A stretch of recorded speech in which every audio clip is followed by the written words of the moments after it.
What is up, Rotogrinders? Welcome back to part 2 of the GrindersLive sessions. Earlier today, of course, there was a day slate. Now there is a night slate. Baseball kind of chops its schedule in half on the getaway day for a Wednesday, for a Thursday as well. Tonight we have we got a chance to chase our money if you happen to lose. I don't know if you locked in John Birdie earlier today. Tasteful Tides. You guys know Tasteful Tides. It's Tim. Yeah, Tim. Did you lock in good old the power that is John Birdie was unleashed? 12 career homers entering today, and he's banged out too.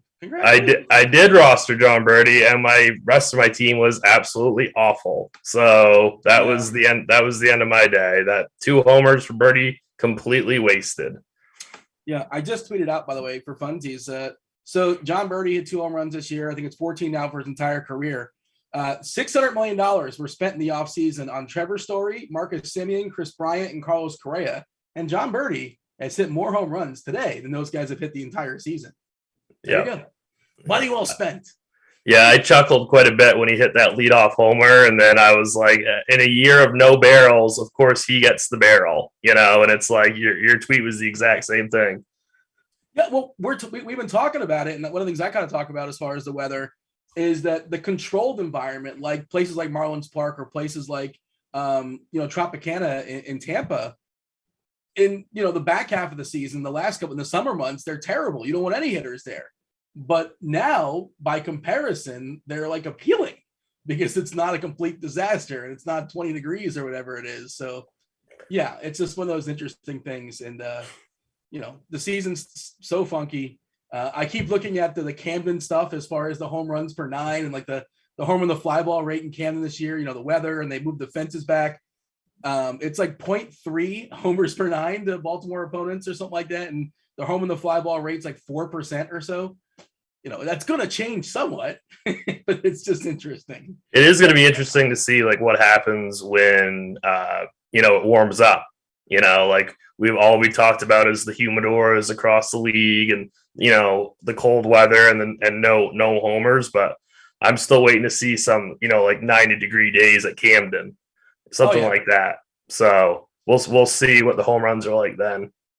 By the way, Broccoli Boy in chat. Shout out to Broccoli Boy. He was getting a little impatient. Let's get this show on the road. We were just a couple minutes late. We apologize, but trust me, we will have plenty of time. And this is actually your boy. Well, we'll talk about that too, because you mentioned you're aware of Broccoli Boy, right? You're aware of his existence. I do know who Broccoli Boy is. Yes.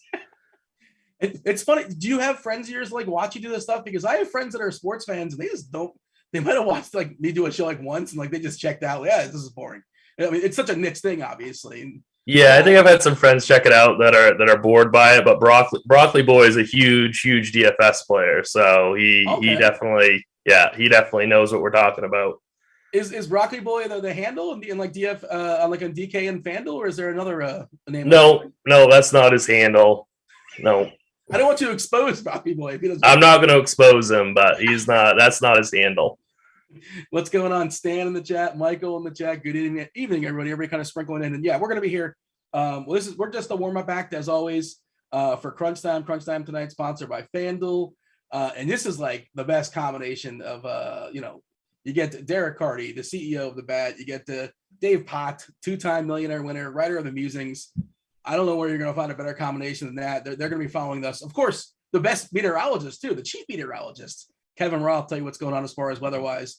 We're here next hour and 25 minutes or so. That's why we have plenty of time to knock this slate out, look at it from all different possible angles, whatever's on your mind there in chat. Hit that like button on YouTube. We appreciate that. Keeps the proverbial lights on. and any sort of conversation. We're having a conversation about the slate, and you want us to talk about pitcher X or why not this stack or this strategy, please, by all means, throw it in there. We'll talk about it if it's interesting, if it's worth talking about. Yeah, the slate tonight, Tim. It's and we're both playing on Fanduel and on DK. We just talked about that. By the way, Colorado's lineup just came out. Connor, Joe, Blackman, Grichuk, Crone, Diaz, McMahon, Rogers, Daza, Iglesias. I thought Hampson would be in there. He's not. And I thought somebody else would be in there who's not, right? Who else is supposed to be in that lineup that's not in there for Colorado? I can't remember. But wasn't there another potentially cheap guy for Colorado? Oh, Brandon Rogers is in there, right? Did I say Rogers? Yeah, Rogers is in. That's who I was looking for. Okay, but no Hampson. I thought Hampson had a chance to come back. Supposedly he was going to get activated off the IL today. I guess that did not happen.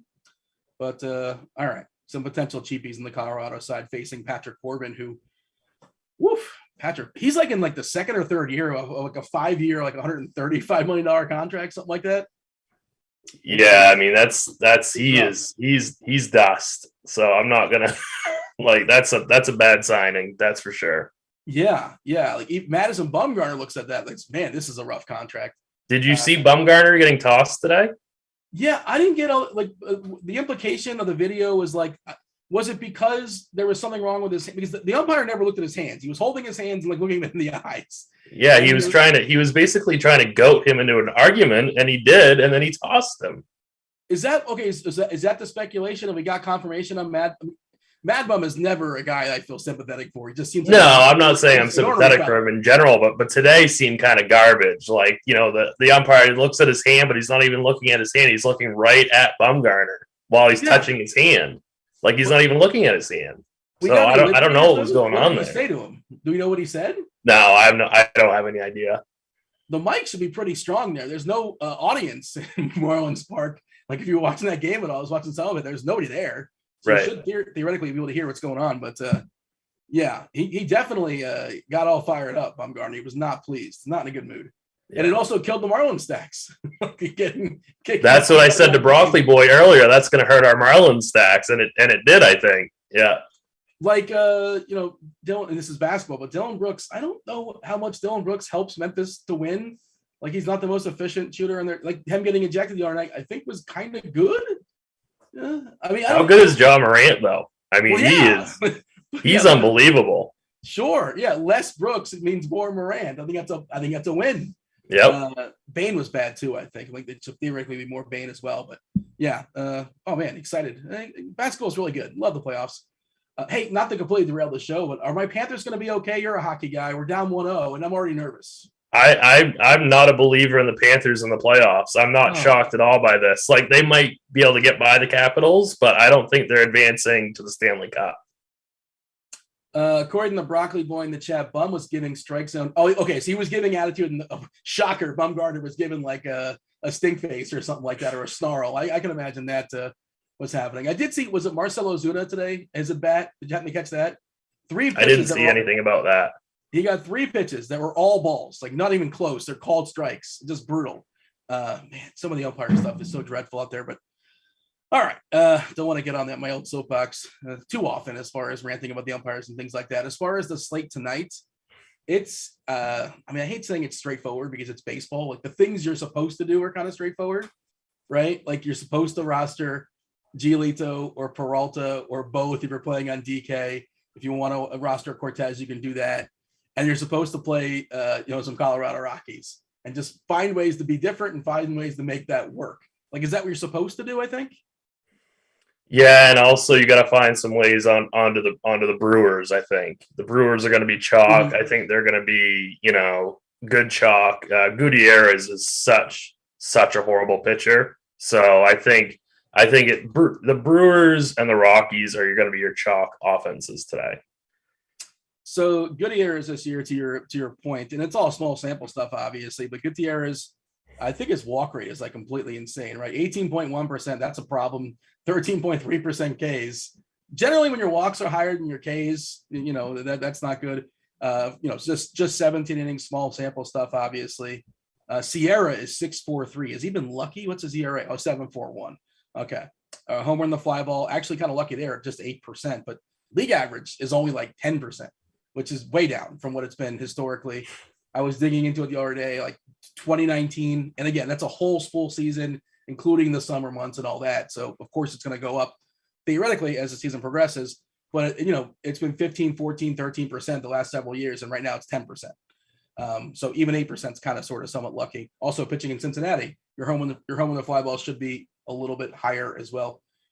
Shannon's like in the chat, what about the Yankees? What a wild night last night where you're supposed to like roster the Yankees and the pitcher they're facing.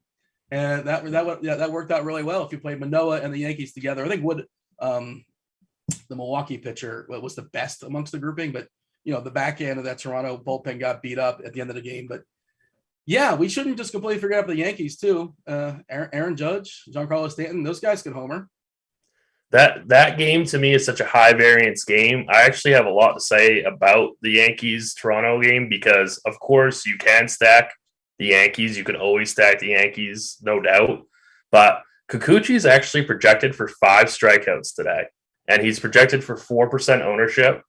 I actually have a lot of interest in him for GPPs on DK. The Yankees, like the middle of that lineup, they strike out a lot. So I think that Kikuchi actually makes for a really, really interesting tournament dart throw.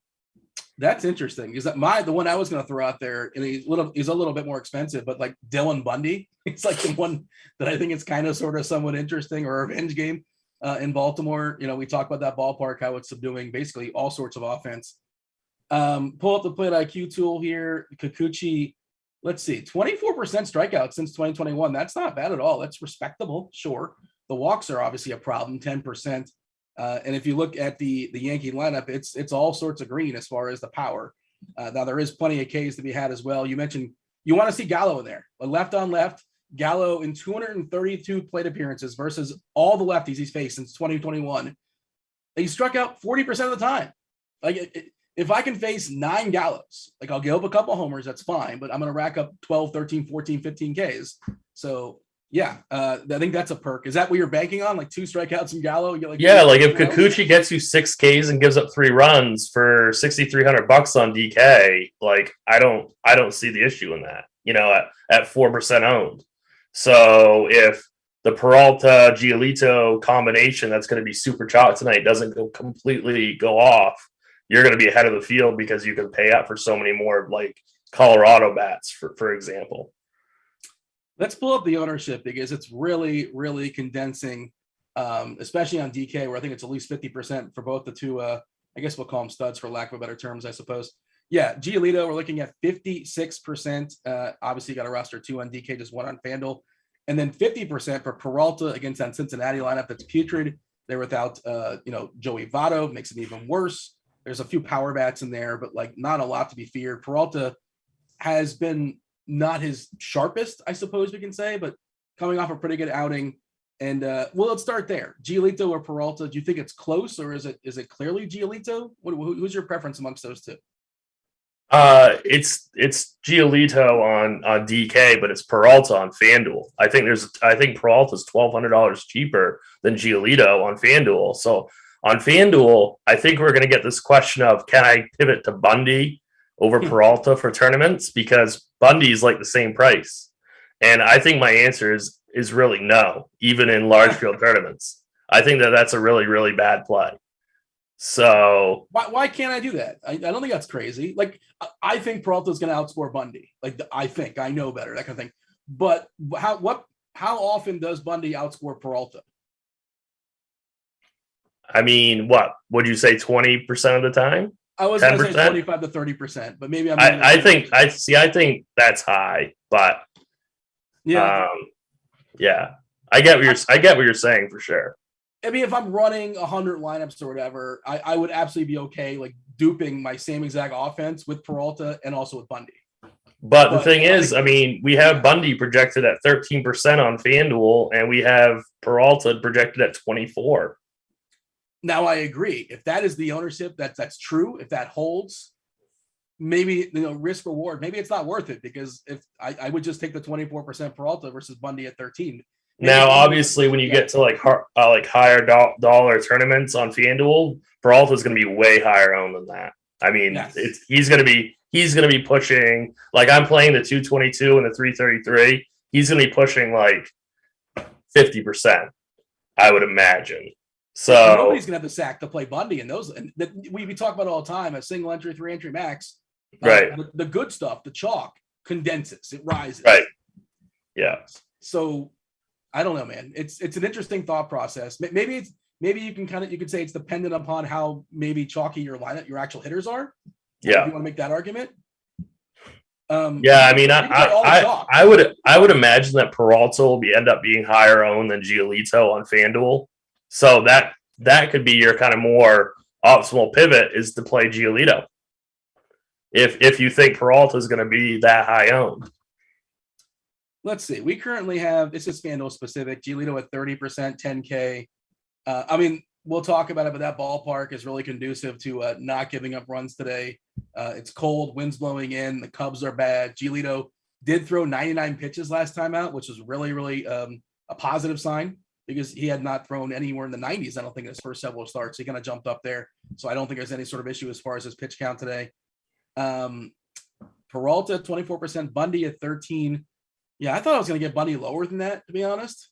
And maybe we will. Like, this is like, these projections as far as ownership is for large field contests where it's, it's not for understand how it works. It's not for us, basically. And the other thing is Bundy's 31%. Don't think he's a prospect. What do we? Let's see what the bat and like steamer and zips and all that kind of stuff projects him as. I just want to know if this guy has power, if he steals, what's his story? And not a lot of power. And not a lot of stolen bases. He did still 15 bases in 2019. How about striking out? Projected, according to the bat, to strike out 22.9% of the time in the majors. Steamer, 23%, Zips, 27%. So, yeah, there's some steal strikeout ability for him. It doesn't look like a particularly great bat. And, okay. Yeah, overall, it's a positive that he's in the lineup for Cortez. We can say that? Yes, definitely. Who is he in there for? I'm just trying to see who's not. That's who I was trying to figure out. Gurriel's in there, Chapman's in there. Who are we missing? Tapia, maybe? Oh yeah, you're right. Yep. Okay. Yeah, Tapia's, I believe, a lefty, so maybe that's why they want to get away left on left against Cortez. But okay. And Cortez, what do we have as far as the ownership on him? I imagine it's like 10. It's like 10%. Both sites, I think. Do we have an issue as far as the video being up? I'm seeing in the chat somebody had it's back up, and I saw that one of us was the host and then somebody else was the host. We're still live. We're still doing this thing, right? I think so. All right. Producer Steve to the rescue. Just making sure. Yeah, Cortez is projected for 10% owned on both sites. Whew. So you generally make one lineup, right? You make one lineup and that's that. Do you know where you're going to stand as far as like, I'm going to start with this pitcher, or you're going to kind of work backwards and see like how maybe chalky your hitters are and potentially adjust accordingly? I know that I'm going to be doing Freddie Peralta on FanDuel. I pretty much already made up my mind there. For DK, I'm almost certainly just going to go Giolito Peralta. I'm not going to get too fancy tonight. There's really nobody on the low end that I want to play like in single entries. So like Kyle Hendricks' projection is good and everything, and that's fine. I understand it because that wind's blowing in at Wrigley, but I'm not gonna pitch him. He's got such a low K rate. I don't think he has any kind of a ceiling. Like Ks are still so important, still. So I mean, I'm not gonna be chasing that kind of low run prevention type game from Hendricks. So I think it's just going to be Giolito Peralta for me. I did reference it as far as Chicago, the weather. Let's see if it's changed or is basically the same as it was before. I'm checking out the weather edge. Let's see how our sample size is. All right. So we got actually a pretty good sample here, Tim. 75 game sample. That's especially this time of year. We're not getting those samples because of the weather. 75 games. 75 previous games in Chicago with this very specific, similar, type weather. 47 degrees with 8 miles per hour blown in from left field. We've seen a downgrade of homers at 47%. That's a lot. It's a big number. Yeah, I mean, wind is so exaggerated at Wrigley, either direction. Like a little bit of wind goes a long, long way. So But that doesn't mean that I necessarily want to pitch Hendricks, though. I mean, he's still not going to strike anybody out. So that does mean, however, that I'm not going to be rostering very many White Sox today. So that game, other than Giolito, is going to be a stay away from me. Yeah, that's pretty much where I'm at as well. I think I had the same approach last night as far as just pitching. Kopech only threw 4 innings last night. Like, I know they kind of baby him, but like I didn't understand that. I bet his over 5.5 K prop, and he got to 5, and then he just disappeared. And I was really tilted by that. They didn't give him a chance for the win. I mean, as far as I know, he's healthy and fine. Yeah, and I think his pitch count was around like 75 or so. Oh, really? Wow, I'm even more tilted now. Yeah, I don't think it was that high. I was kind of eyeballing it. Maybe somebody in chat would know. If you can tilt us a little bit more, let us know what was I don't think it was anything crazy. Like Kopech converted reliever to starter, and I get like he's not going to throw 100 pitches, but I think he threw 93 that previous game though. Yeah, so I don't know. I didn't understand that. Yeah, Tony La Russa doing some things. Like, maybe he got hurt. I have no idea, but I don't think so.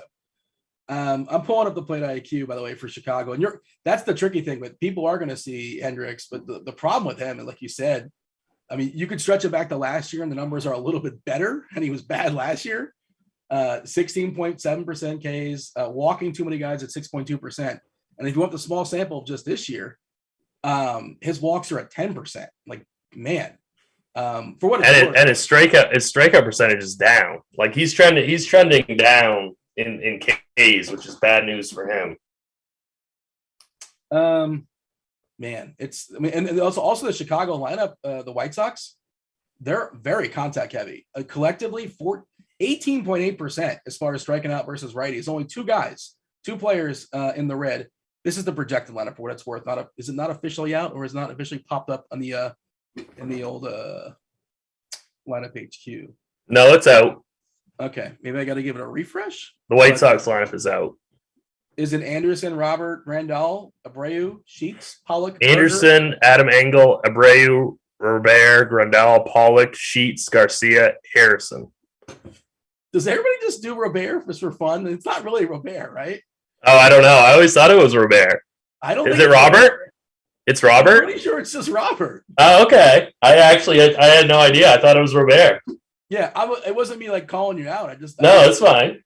I feel like I hear a lot of people do that, and I'm like, I don't think that's correct, but maybe I'm wrong. It's possible. Harrison in that lineup too. He doesn't strike out, so yeah, 19.9% as far as striking out. Engel will strike out a bit of 20%, but yeah, it's not a good strikeout lineup. Is the point? And Hendricks does not strike anybody out, and he's wild. And there's not a lot of lefties if you want to make that argument. That used to be the thing, right? Like he can skate by with a bunch of righties, but even if he does okay, it's like 6 innings and like 2 earned runs and like 3 strikeouts. And what do you like? I think this game is just going to be like 4-2 White Sox, and just like I just don't want to have exposure to this game. I don't think Hendricks is gonna. It's not gonna hurt you not to have him. Yeah, that's kind of how I feel about it as well. And I'm pretty sure I'm just going to be playing the pitcher there for the White Sox side. Tell me why Peralta is the guy you're landing on FanDuel. I assume it's because of the matchup. And yeah, I mean, this matchup and this price. I mean, it's like the combination of both those things makes it just too easy to get to him. And like, I know he's going to be extremely high owned, but I mean, it's the same idea that we saw with Woodruff yesterday. Yeah, like. It's the same exact situation, and I'm not gonna pass that up.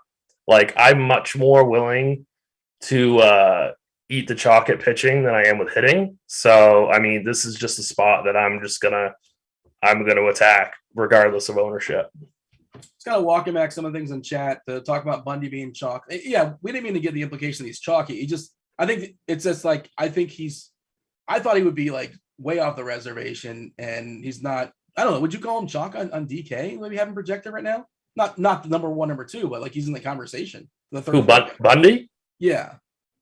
I mean, at 31% on DK, there's no way I'm going to roster him. I mean, that's way higher on than I expected him to be. Like when you first said that to me, like I thought you were completely correct. Like, yeah, he'd be sneaky, and then I saw projected ownership, and I'm like, absolutely no way. Even in large field tournaments on either site, there's just no way I'm going to pitch him like that. Well, that's my thought process too, and I was presenting that as like I think Bundy is an interesting pivot away from Giolito and Peralta, but if we're looking at 56% Giolito and Peralta 50, and then Bundy 31, I don't even know if it's worth like what are you really gaining? The risk of going to Bundy as opposed to Peralta and Giolito, is that worth the reward of like getting 19 percentile points different? Probably not. Now, of course, these aren't like locked in numbers, but like I said before, like if you want to get different at pitching, go up to Cortez. Don't go down to Hendricks. Don't go down to Bundy. Go up to Cortez. That would or go all the way down to Kikuchi, or go all the way down to like Bradish, I guess. We don't know how long Bradish is going to go, right? That's sort of his deal. It's just they're treating him as, I don't know what they're treating him as. They're not giving him much of a leash, as far as I can tell. Right. Yeah. I think he pitched 6 innings his first appearance and had 2 strikeouts. Okay. Like, I mean, that would be maybe okay on a different slate, but tonight I don't think you're going to win with that type of performance. You know what? I just got confused. I confused him in my head with Whitlock. That's what I was thinking of. Whitlock's the guy for Boston that they're not letting go very long. But yeah. Whitlock has like no leash at all. So, I mean, he's actually a pretty decent pitcher, but I think he lacks a pretty serious, he's got ceiling concerns. So Bradish is kind of sort of someone interesting because he's facing a Minnesota team that's not great and also without their best hitter. And also in the same ballpark we keep talking about as far as it's been incredible from a pitching perspective so far this year. Granted, but Arise is leading off, which is kind of annoying. You don't want to face Buxton, but you'd rather it not be Arise right at the top because he doesn't strike out at all, basically. Yeah, Arise is like the smallest K rate I've ever seen. Granted, he has absolutely no power, so I mean, he might rip a single on him off like an 11 pitch at bat, which might really ruin a $5,500 pitcher right away. So, yeah, Arias is kind of a tough spot because he's not gonna like hit a homer, but he's not gonna strike out. But if Brandish can get through Arias, Correa, Polanco, there are Ks like with Larnack, Gordon, and Sanchez, and the bottom of that Twins lineup is really, really, really awful. So I think you could put Bradish in your GPP pool. Yeah, if you're making like 20 lineups, I think he should be in the pool, right? He's in the pool for yes. Like if I was making 20 teams, I would definitely have at least one Bradish. You mentioned Arise and like his inability to strike out. He reminds me of one of my favorite players, Williams Estudio, La Tortuga, former Twin. He's currently on the Marlins, I believe. He's in the AAA organization. Do you know what I'm talking about? Kind of a husky fellow. Who was it?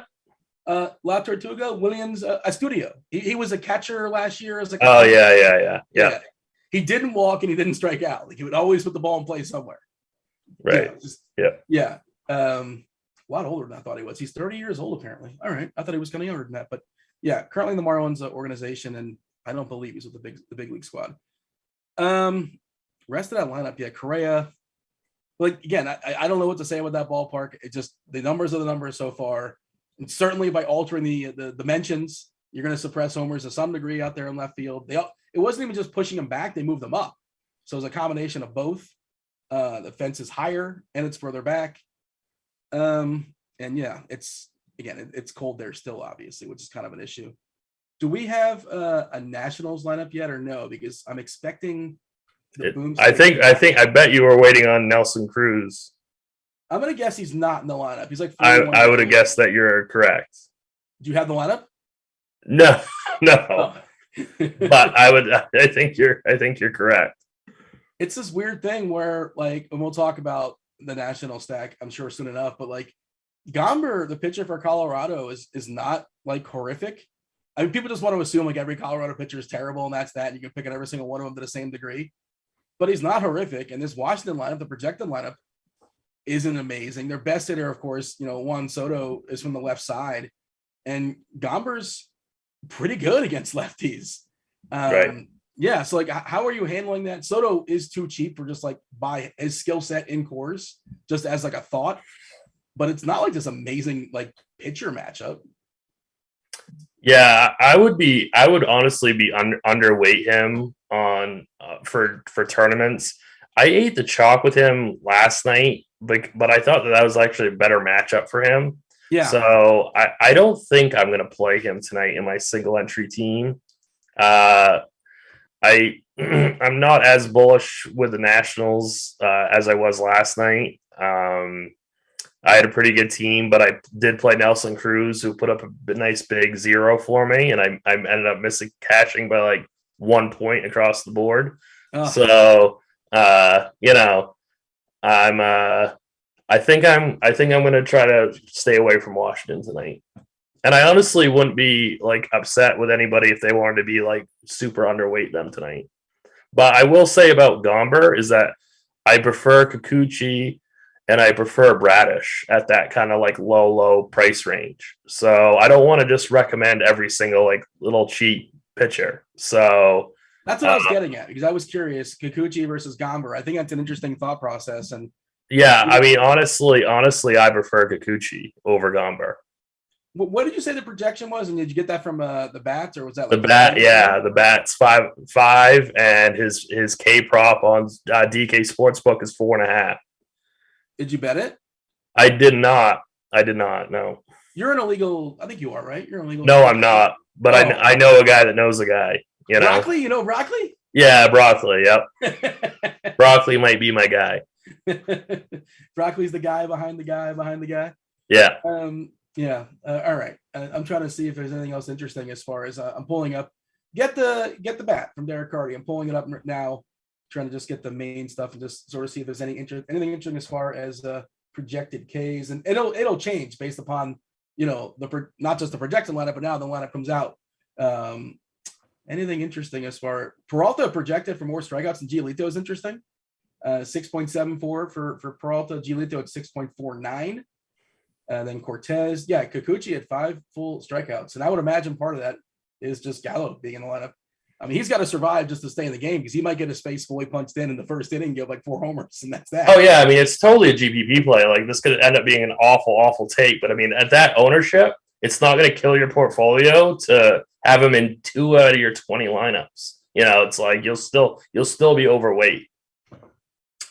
Reed Detmers, a good prospect, but check back another day. That's kind of where I'm at on him. Unless you have anything to add as far as Detmers, I'm not playing him. I have him crossed off. I have Gosselin for the Dodgers crossed off. I have Whitlock crossed off, Gutierrez crossed off, Corbin crossed off, and Wood crossed off. I mean, I think I basically narrowed it down to like 6 pitchers that I would play tonight. The chat's talking about La Tortuga. They know who he is. There he is. I'm just catching up as far as what's going on in the chat. And I'm sure there's a couple things that I may have missed earlier. Let's see. Hey, you're not somebody that like runs like 150, do you? No. When I played GPP teams, I only made like 15. So I never 150 maxed. Yeah, Dimitri is asking a question in chat like about randomness as far as for the slate, and like I don't really have a good answer for that. Like I'm not the savviest of person. No, I'm not the right person to ask that. I'm sorry. Yeah, and like other people like just like force their own randomness, if that makes sense. So like you could do it like manually, I guess, and give some a randomness, or you can say just give me 3 players in this team and 4 players in that team. Then now you're just kind of boxed in on certain stuff. So I don't really have a chance to answer that, unfortunately. Let's see. Hopefully that person could wait and ask Dave Potts coming up on crunch time. Yeah, you know what? Potts would know. Yeah. And he's somebody that he wins single entry stuff, 3 entry stuff. He wins mass multi-entry stuff. Yeah, he's probably the guy to ask for that. This is not me. I make like 3, 4, 5, 6 hand-built lineups a night or something like that. That's basically it for me. All right. Give me a summary as far as the pitchers. We've talked a whole bunch about them, but it's basically Giolito and Peralta at the top. And you said you're landing on Peralta because of the price break on Fanduel, and DK just double barrel, right?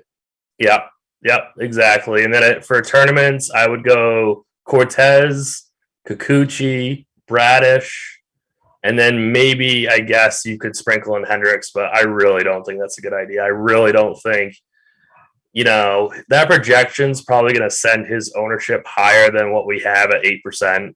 So I'm concerned that he'll get to like 15, and I don't really want any piece of him. We got Daryl in the chat. Victory. Yeah, so Daryl last night was saying the Dodgers were a bad play, and and then he's pointing to the scoreboard like, oh, they didn't do anything. Well, like under the context of like ownership and all that kind of stuff, like nobody was playing them, and you're playing them thinking it's because they're up against Rodon, and it's like, well, why would I play the Dodgers? Because nobody else is playing them. They're super talented, and yes, the most likely scenario was that what happened? It didn't go well. They won the game, I believe, like 3-1 or something like that, but they were not successful from a DFS perspective, and yeah. And you could scoreboard point like 20 times in a row, but the one time the Dodgers light up Rodon or somebody of that ilk, then it pays for every other dead lineup you made, at tenfold. So the Dodgers are basically never a bad play. Like, look at that lineup. Yeah. You know what I mean? Like, if you're going to get them across the board, like under 5%, like that's just not a bad play. So, I mean, they have the ceiling to break the slate against anybody. So I think they're always worth it in tournaments. Yeah, adding the qualifier of when they're going to be low owned, they're never a bad play. Like, yeah, if they're going to be like 30, 40%, whatever, then you push to a different degree. But again, we're going to talk bats in a second. They're going to be ignored one more time. Like, Alex Wood's fine. He's no Carlos Rodon. But the way I'm seeing this slate is the Dodgers are going to be neglected once again. And I'm curious, again, if you're just doing one single lineup, you're probably not getting there. I'm not speaking for you. You tell me. Yeah, no, I mean, I'm always going to be completely transparent. I'm not playing Dodgers tonight. I play one team, both sites. I'm not, chances are I'm not going to get to any piece of the LA Dodgers. If I'm making 20 teams, even if I'm making 10 teams, I might use one on a Dodgers stat because guess what? You'll be alone with them, and they have a massive, massive ceiling. So, I mean, they could end up getting you first place in a GPP, and we know how top-heavy these prize pools are. So, I mean, first place is just huge on both DK and FanDuel. So, I see no reason to completely fade them. Yeah, I mean, you're not playing to win min cash in theory. Like, that's probably not what you should be doing when you're making your lineup. You're shooting for the top. You're doing the Ricky Bobby, if you will. By the way, your boy Broccoli in chat's talking about Peralta having potential road splits on 3 road starts. He was lights out, 1 home start, 4. Come on, we're not freaking out over. Tell your boy Broccoli about small sample sizes here, Tim. Broccoli doesn't know anything about math. You should see him play poker. It's ugly. It's real ugly. So, oh man, I can't even believe you can still afford internet. To be honest with you, so. Do I want to scoop up Broccoli's head-to-heads? Is that what you're saying? Yes, definitely. All right. Heads up for rolls. Is that what the kids say? Yeah. Yeah. So give me a summary. You're not frightened by these home run splits of Peralta. You're still going to play them? No, I'm really not frightened by the Reds. So, I mean, I'll attack them. Definitely. He was asking historically. I'm just having fun, Broccoli. I'm not picking on you. Just for I'm picking on you, Broccoli. Yeah.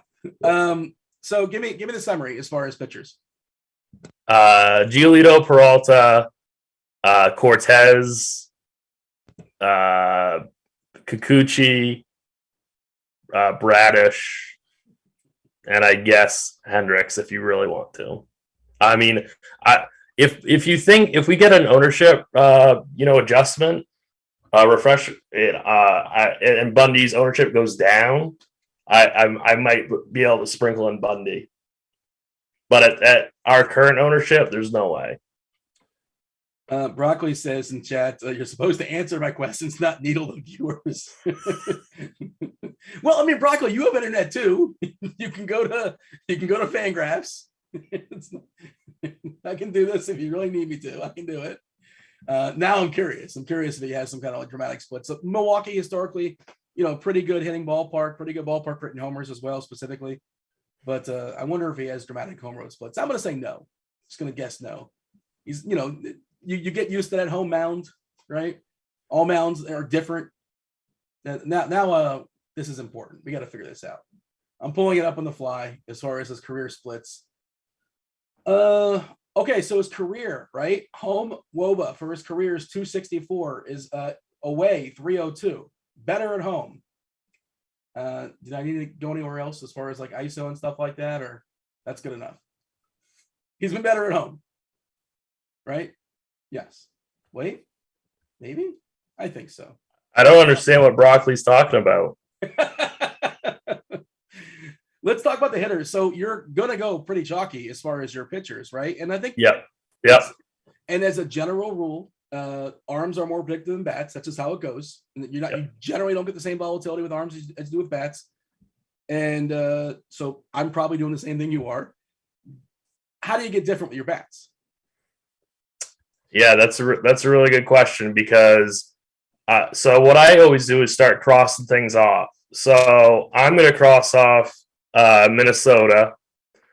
I'm crossing off Baltimore, except for Trey Mancini. I think he's a really, really decent punt play today. He's first base outfield on DK. He's 2,700, I think, on both sites. I think he would be an okay like one-off play for value. So I'm trying to. What's really bugging me is Christian Yelich for the Brewers. Like, his projection is through the roof. He's 4,200. He's going to be heavily owned in the type of contests that I play in. I know he is. So the one thing I might do to get different is to fade him, but still play a Brewer stack. And that's one way that I can naturally become different while still eating some chalk hitters. I know that Yelich is a great player, but at this ownership, I don't know if I want to eat that chalk, because I don't know if he's this good. So almost say I could go Hunter Renfroe as a pivot away from Yelich. That's a lot. That's what I do a lot in my single entries. Yes, I will play chalky stacks, but I'm not going to just play necessarily the chalkiest hitter on that stack. So that's one way that I'll try to get different.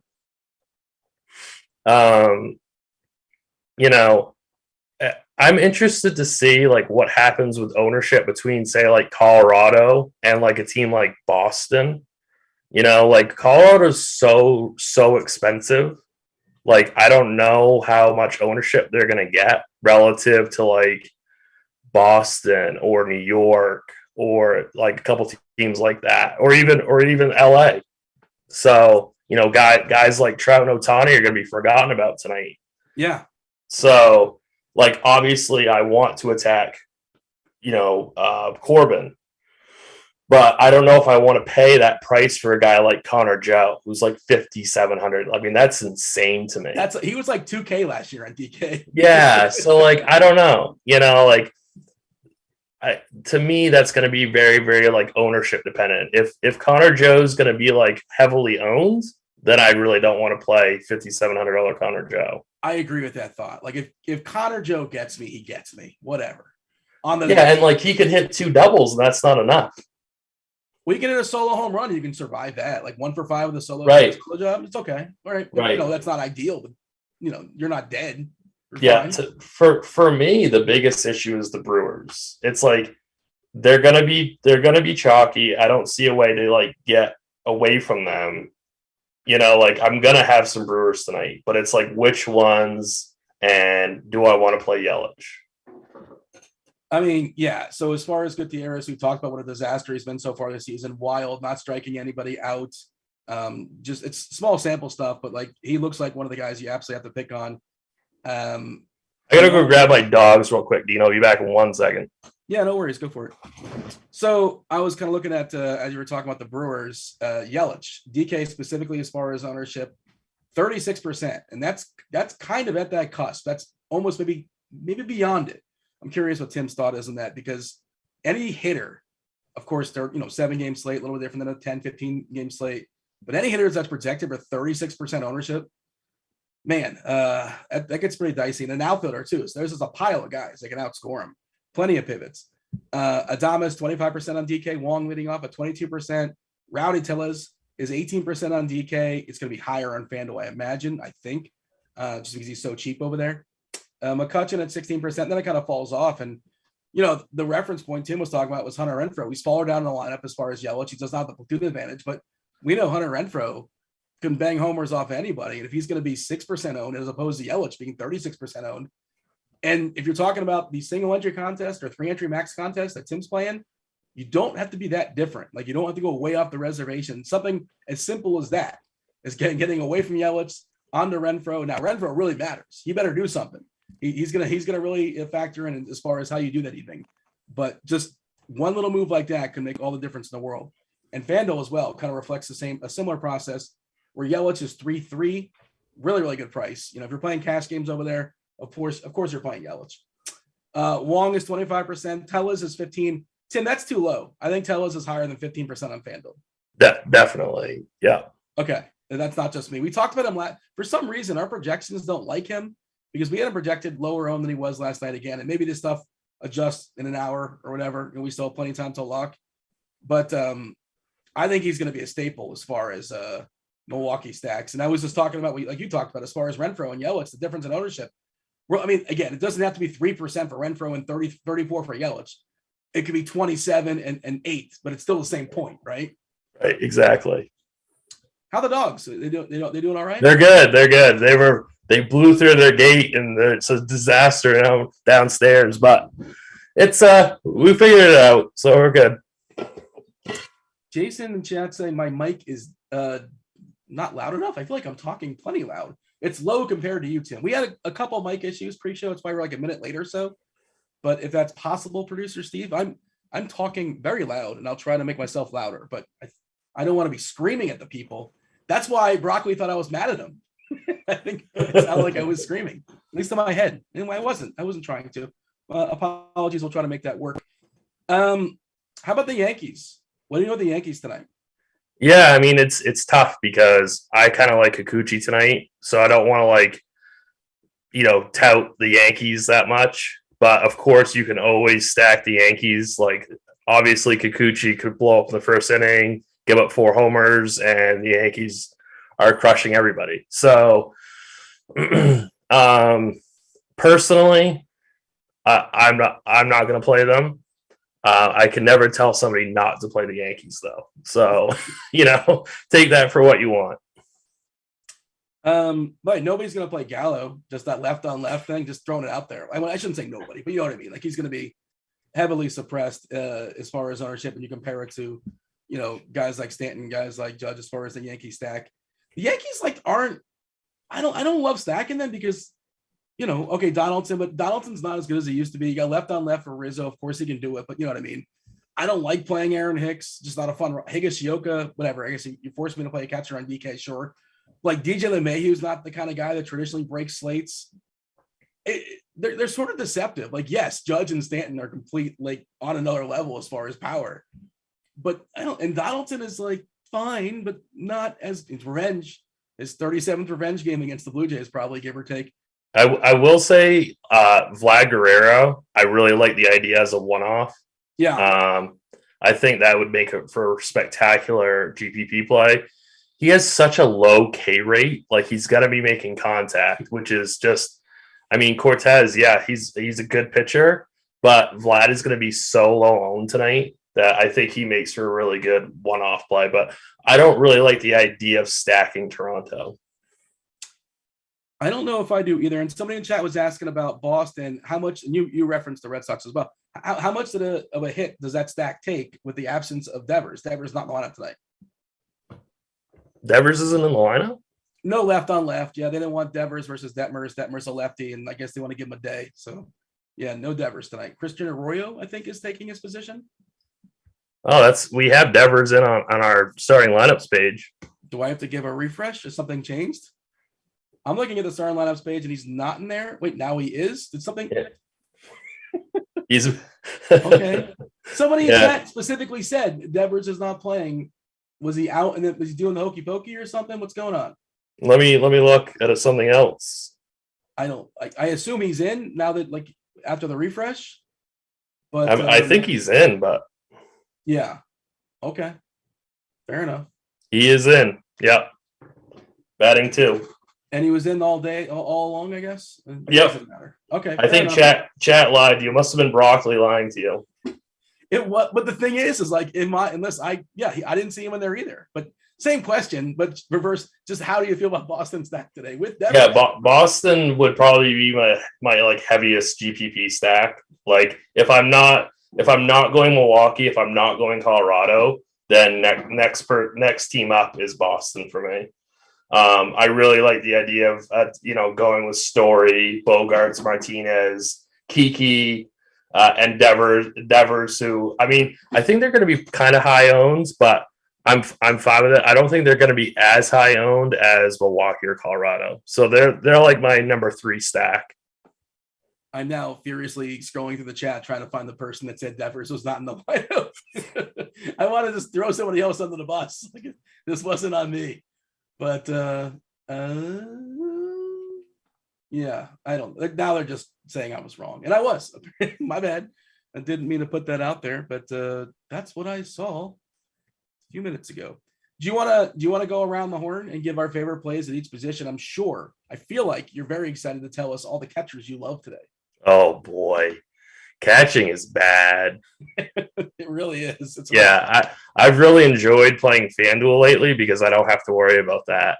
Like, it's been a more enjoyable experience. I'm kind of scrolling through. Who was the most interesting? Elias Diaz is batting 5th tonight, but you talk about those prices for Colorado, like 4.7K. Is that really where you want to delegate your funds? I guess you can. And Patrick Corbin has given up, I believe it's 35 or 36 home runs to righties since last year, which that's a lot. It's a lot. It's like almost like it's like 2.5 or something like that as far as per 9. It's many homers. So your cash game, probably chalk cash game option would be like Riley Adams for Washington if he gets the nod tonight at 2,400.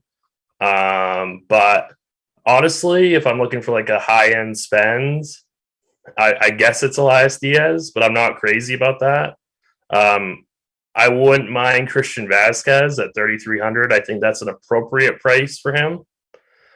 Victor Caratini is he in the starting lineup for the Brewers? Now I'm afraid to say anybody's in the starting lineup.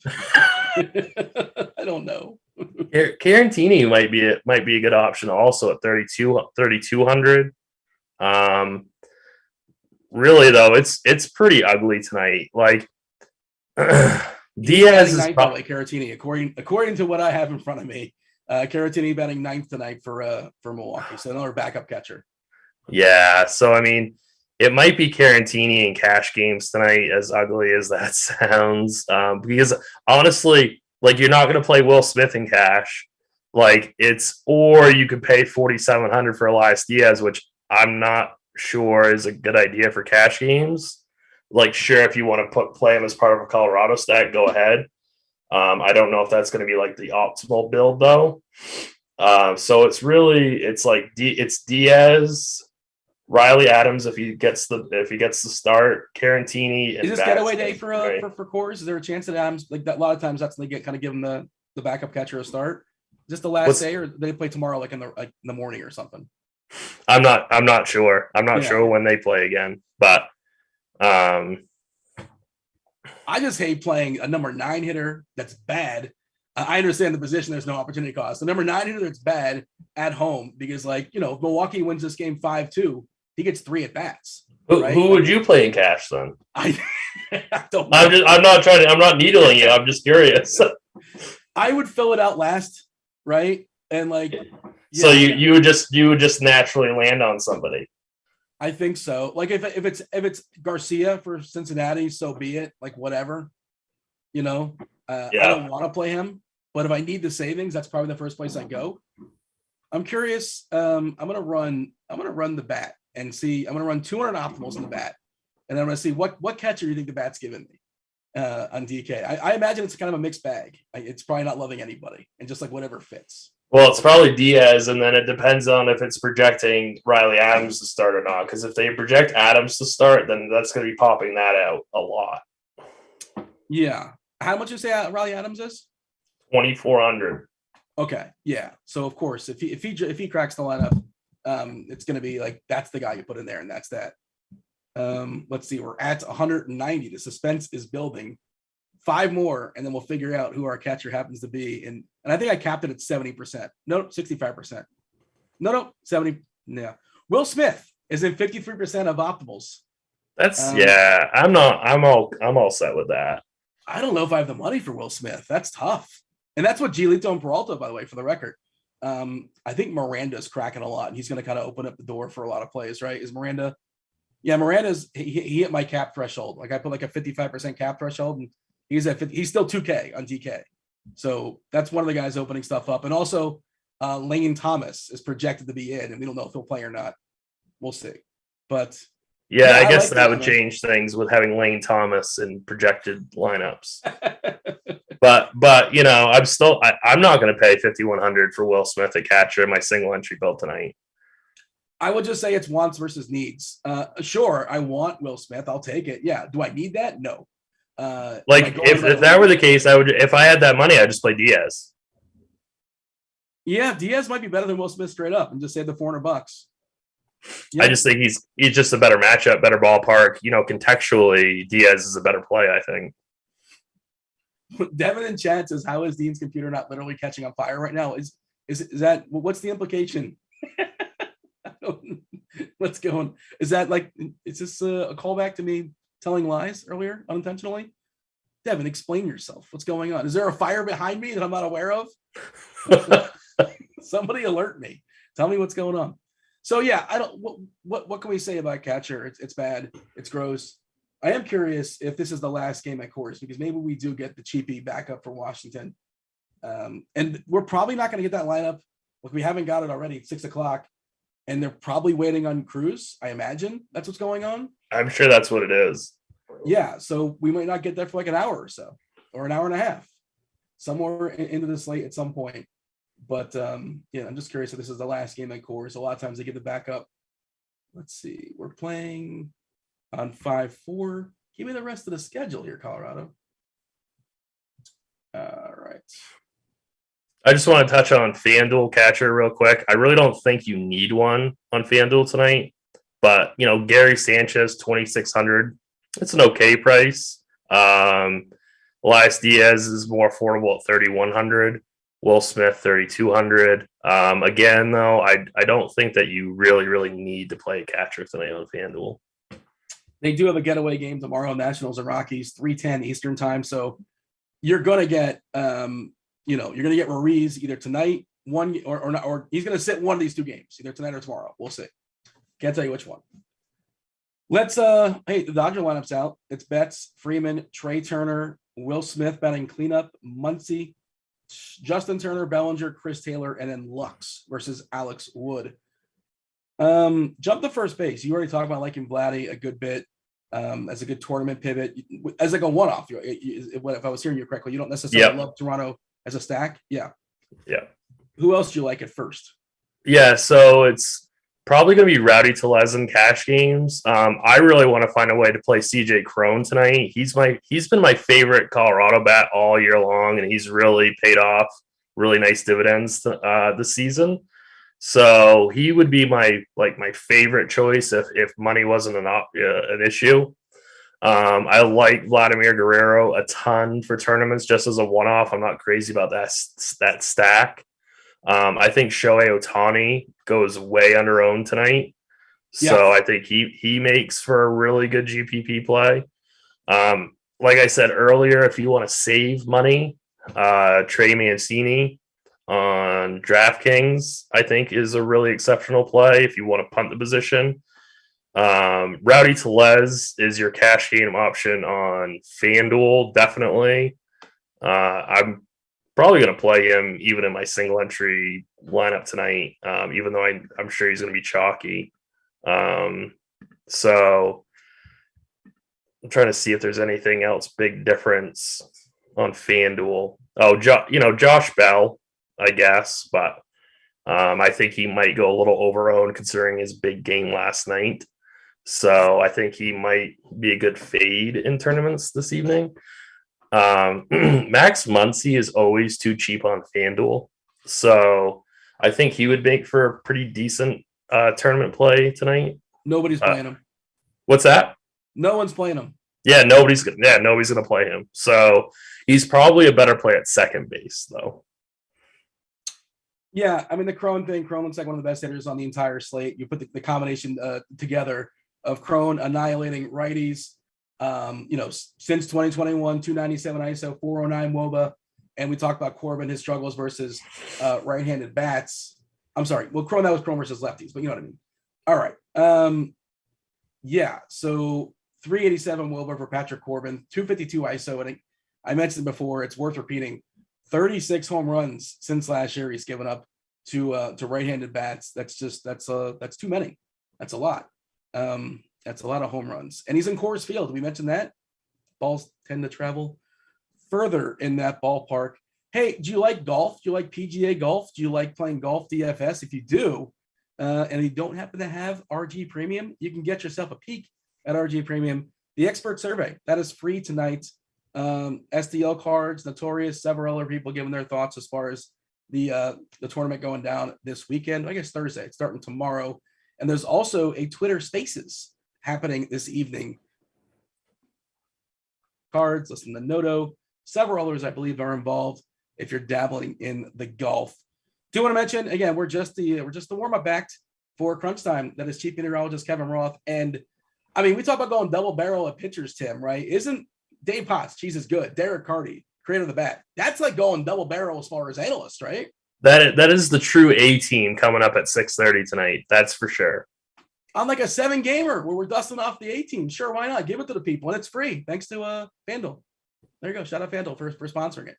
So if you can tolerate us for the next 20 minutes or so, 25 minutes, and our misinformation, stick around. In this, no reason to go anywhere else as far as the stream. Stay in the same stream, taking y'all straight up the lock. If you're on YouTube, join the conversation. I've been keeping my eye, doing the best possible, and producer Steve is lurking. Davin's lurking as well. Any questions y'all have, whatever we should touch on, we're happy to do so for the next 20, 25 minutes plus as we work our way up to crossover.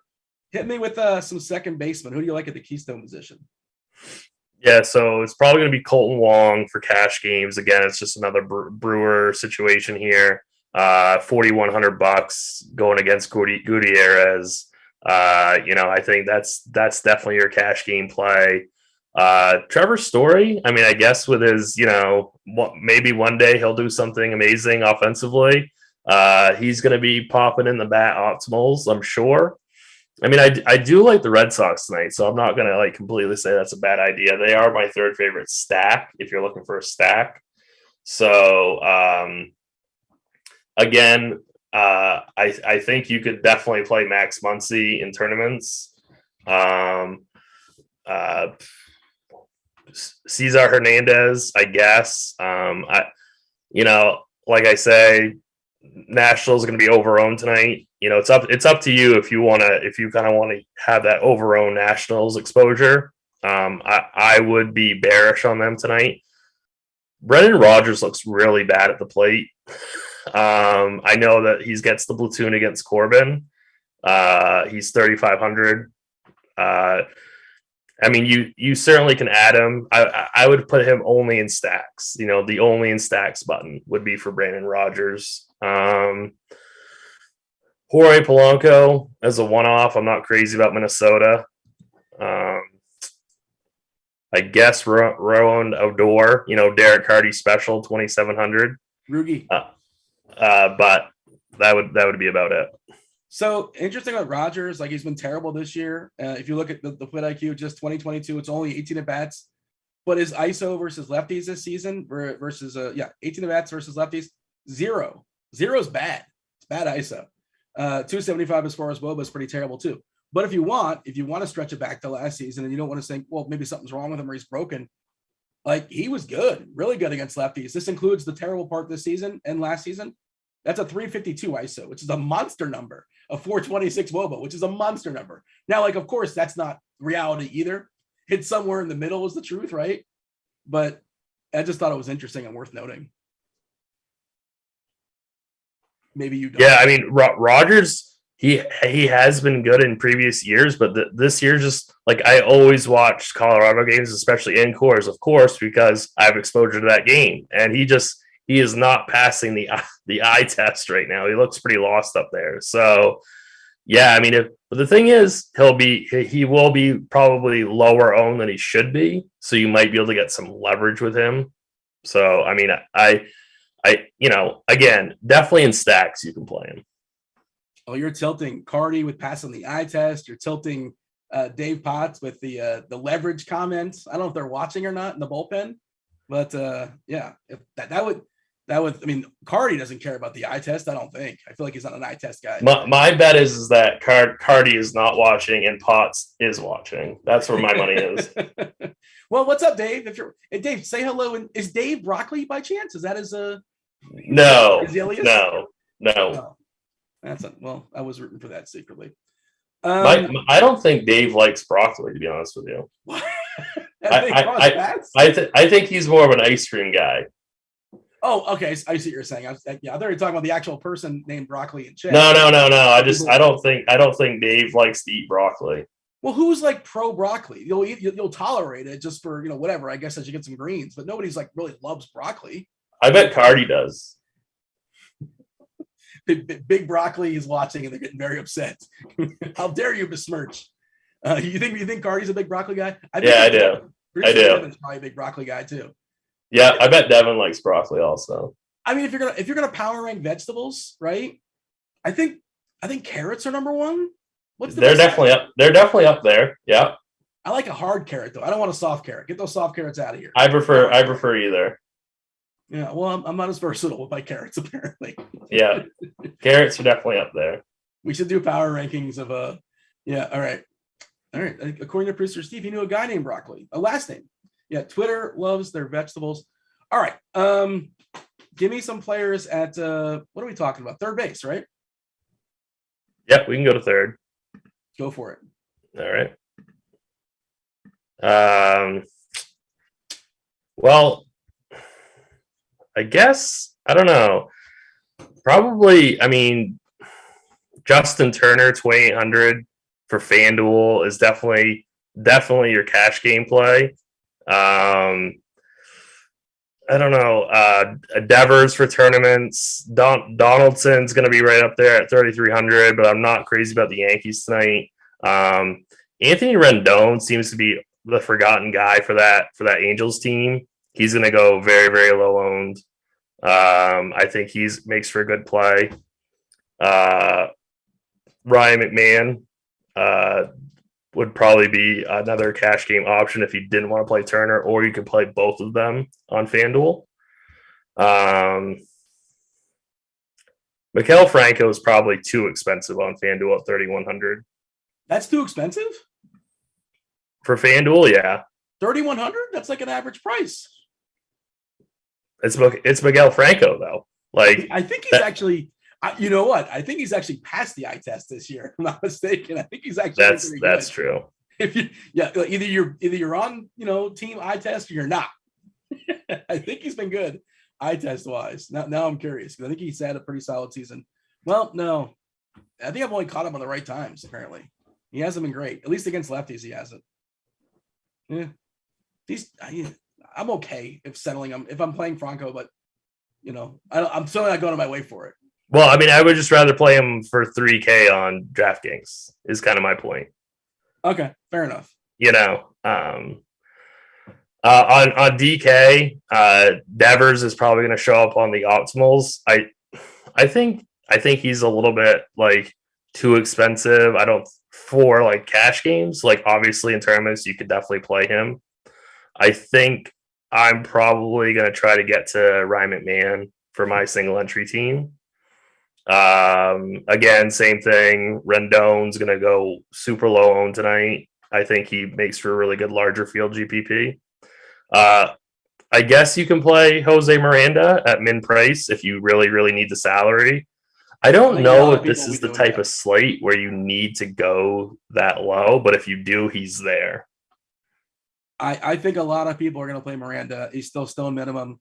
And I think if I'm going double barrel pitchers, that's one of the way to kind of open stuff up. And yeah, and that's where the bat is pointing me to for the record. And that's, yeah, and he's like not a stiff. He's a legit like prospect, top 100 prospect in baseball, 30 homers in baseball last year.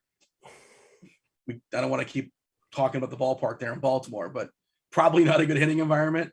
I'm just worried about him kind of like ownership wise and single entry contests. Like I don't know if I'm going to try to find. I played him last night, and I think I'm just not crazy about him being like 25%. That was last night, so I mean, I wonder if he's going to be even higher tonight. We got the chat talking about vegetables now. Carrot cake is not counting. It's delicious. The thing with carrot cake is like it's got a bigger variance than most. Like a sponge cake can only be so good. It's sponge cake. You know, you can only work with what you have. You can get like a 10 out of carrot cake, and you also can get like a 2. Do you agree with this theory?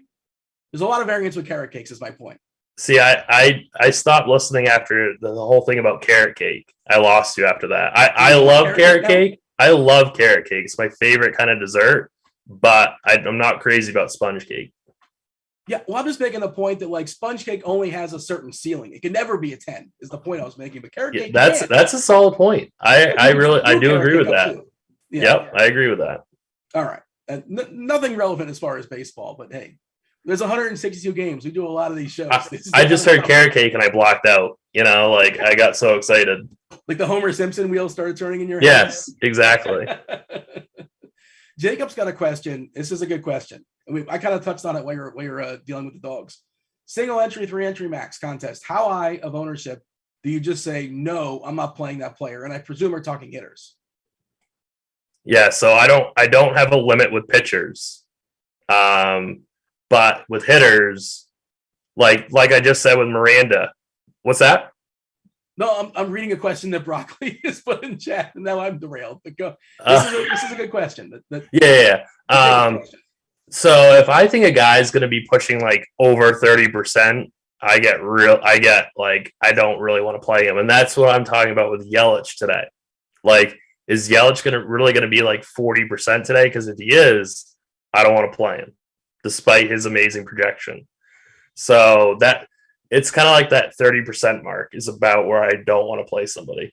When is Christian Yelich ever let anybody down when he was jockeying? When does that ever happen? Oh, wait. Right, always? exactly. Always, yeah. I think. Yeah. Shortstops? We haven't talked about shortstops, right? Yeah. Adames for the Brewers is definitely your cash game option. Again, it's all gonna be Brewers for cash games today. If you're playing 4 Brewers today, like on either site, I think that's just fine for cash games. Now, if you do that in tournaments, you're gonna have to be like really responsible with your stacks or find like a really contrarian secondary stack. Because I think the Brewers are going to be the highest owned team on the entire slate. Correa, maybe for tournaments. Trey Turner, 5,800. He's going to be 2% owned tonight. Definitely could be a play for GPPs. I'm not a fan of Tim Anderson tonight. Not really a fan of Bo Bichette. So I mean, I guess it's Adames, Turner, and Bogarts and Correa for me. Yeah, I don't have what like. I think Bichette's kind of interesting. Like you're talking about playing Vladdy. I don't mind pairing those two together. I think it's a terrible idea. Like a little 2-man stack there for Toronto. But those are the two that are going to potentially give Cortez trouble. Like that rest of that lineup, I don't think he's going to have too much of an issue with. I'm just checking on the old Twitter. We still don't have a Washington lineup, right? Not coming in just yet. I haven't seen it. No, I don't think so. Yeah, Dodgers last time we saw. By the way, the Rogers Center in Toronto, the roof's going to be closed. I guess we could have just assumed that, right? It's probably cold up there in Canada, I imagine. Yep. All right, let's jump to the outfield. You know, and you've kind of referenced it several times as far as Yelich going to be popular. We currently have, I probably can give it a refresh, but 34% ownership on Yelich on Fanduel, where he's 3.3K. Grichuk is batting third versus Corbin. He's another righty. It's got, some traditional power. So sure. We talked about Judge and Stanton, plenty of power there as well. But I did want to mention the ballpark's not great today for Fenway, for Boston. It's cold and, wind's blowing in. We had somewhat of a sample on Weather Edge. Let me just give it a refresh and see. not spectacular weather, not ideal, which is just, I feel like I've said that so many times this point this season. 62 game sample, 53 degrees, wind blowing in slightly at 4 miles per hour. In that sample, home runs were suppressed at 14%, runs suppressed at 16%, ERA suppressed at 17%. Anything else changed? That's not too crazy though. That's not like Wrigley. No, correct. Yeah. Yes. I mean, that it is important to note that though, but that doesn't necessarily scare me away too much from playing Boston tonight. Different degrees of bad, and that's Wrigley is distinctly more unappealing. Yes. Yeah. That's smart to point out. Give me some of the outfielders you like. Oh, the Nationals lineup just came out. I'm going to say no Cruz. You would be correct. Yeah. Why would he play? Hernandez, Soto, Bell, Hernandez, Franco, Thomas, Adams, Robles, Escobar. Ugh, that's Lane Thomas. That's right. Riley Adams probably is going to be your cash game catcher now. Yeah. You're playing Riley Adams. He's 2,400. That's your cash game catcher on DK. Like that's just what you're doing. Yeah. I just want to note by the Colorado bullpen, they only have one lefty in that bullpen. They're starting a lefty, so there's a chance of double swap stuff. And I know their one lefty is Ty Block. He threw like 38 pitches or so last night. There's a chance he pitches tonight, but there's only one guy. There's only one lefty lurking. So is Lane Thomas a lefty or a righty? What is Lane Thomas? Just trying to think like some potential swaps later on in the game. I don't know if Cruz can like pinch hit or not. You think they'd give him a go? He's just DHing. It's all he's got to do is DH, but it's a back. So I doubt Cruz does anything tonight. Yeah. Okay, so I'm just trying to think what lefties they have on the bench that might come in for a Robles or a Thomas or somebody like that. Washington's just not a very deep team or a very good team. There's not a lot of guys that are just going to pop up and be good, right? Is there anybody I'm missing, or are we just assuming there's always the chance of a pinch hit, but nothing alarming, right? No, I wouldn't say there's anything alarming. Okay. Run down some outfielders. So if you pair Giolito and Peralta on DK, you only have like I think around 3,900 per bat. So I have to save money somewhere. So if I don't want to play Yelich, I'm going to play guys like McCutchen and Renfroe because they're sub 4K. Now, if you want to play Yelich in cash games, go for it. That's totally the quote unquote optimal play. Yeah, but you probably should. If you see my lineup in a cash game tonight, I'm not going to have Yelich. So that's really up to you guys as the listeners. It's your money. Definitely the bat's going to spend out Yelich probably in every optimal. That's fine. That's the way that I'm going to try and get him in cash. Are you playing cash? Sometimes I do play cash. Yeah. Okay. Yeah. It kind of depends on like what I see is available kind of, in the lobby, but yeah. Sometimes I play like 50-man cash games or like 11-man cash games, something like that. Not like the huge entry ones. But yeah. So Yelich is definitely like the quote optimal play, but I'd rather spend my money on like the sub 4K outfielders for the Brewers and then pay up for like CJ Cron at first base, have that be my kind of like premium spend. So still get some Brewers and Rockies. Obviously Juan Soto is going to be popular again tonight. Again, that's kind of a stand I'm going to take and fade him. I probably Lane Thomas is going to show up pretty well on optimal. Yeah. So, I mean, he's kind of like your punt outfielder. If you're looking for like a real cheapie, if you want to get up to a real expensive piece like Connor Joe and Grichuk, you can always punt with Thomas. Like we said earlier, you can always play Aaron Judge. You can always play Stanton, but they're not for me tonight. Yeah, I agree with your thought. This isn't like playing the results, but I thought Soto was much better positioned last night, despite the fact he was facing a better pitcher in Herman Marquez. But just Gomber pretty good against lefties, and he's probably going to see a righty out of the pen for at least one, possibly two at bats. And that's all you need, one or two good at bats, just by the roster spot, obviously. But if he's going to be incredibly heavily owned, I don't know. I don't know if you were watching the game last night. You see him try to bunt. I sure did. It wasn't. Yeah, it was a first and second, nobody out, and he tried to like just sneak a bunt down. Yeah, I got pretty tilted after that. I actually texted Broccoli about that. Well, Soto got tilted because he ended up striking out that at bat and breaking his bat in home plate, I believe. And then didn't he homer the very next at bat? Yeah. It turns out, yeah. I mean, I guess he was trying to be a team player, and I imagine there was a shift on. I assume there's a shift on. He was going to steal, basically get a free single, which is, I guess there's some value in that. But when you're on Washington and you're the best player on the team and everybody else kind of stinks to different degrees, we've talked about his home runs and his RBIs. I think it's still 4 home runs, 5 RBIs, or 5 home runs, 6 RBIs. He's yet to have an RBI this year where it's not him hitting a home run. Wow, that's crazy. And we're like 24 games into the season. Yeah. Wild stuff. We should be relieved by the crunch time crew pretty shortly. Y'all get Dave Potts, you get Derek Carty, you get Chief Meteorologist Kevin Roth, if anything's lurking out there weather-wise. Do you write up stuff for scores and odds? Have you been dabbling? Is that something that you partake in? Yeah, 3 or 4 days a week, I do a Tides Takes article on scores and odds. Covers MLB, NBA, and NHL.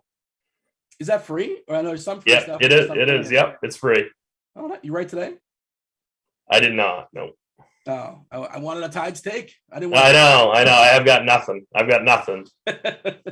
And you can get premium SAO for like a 3-day sample if you want to try that. I saw if you go on Rotogrinders, one of the banners somewhere, you can click on it. You can try it out for 3 days.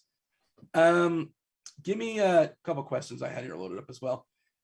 So how many lineups would you have to make to potentially roster yourself a Patrick Corbin? Would you have to get married or have a significant other up to 300?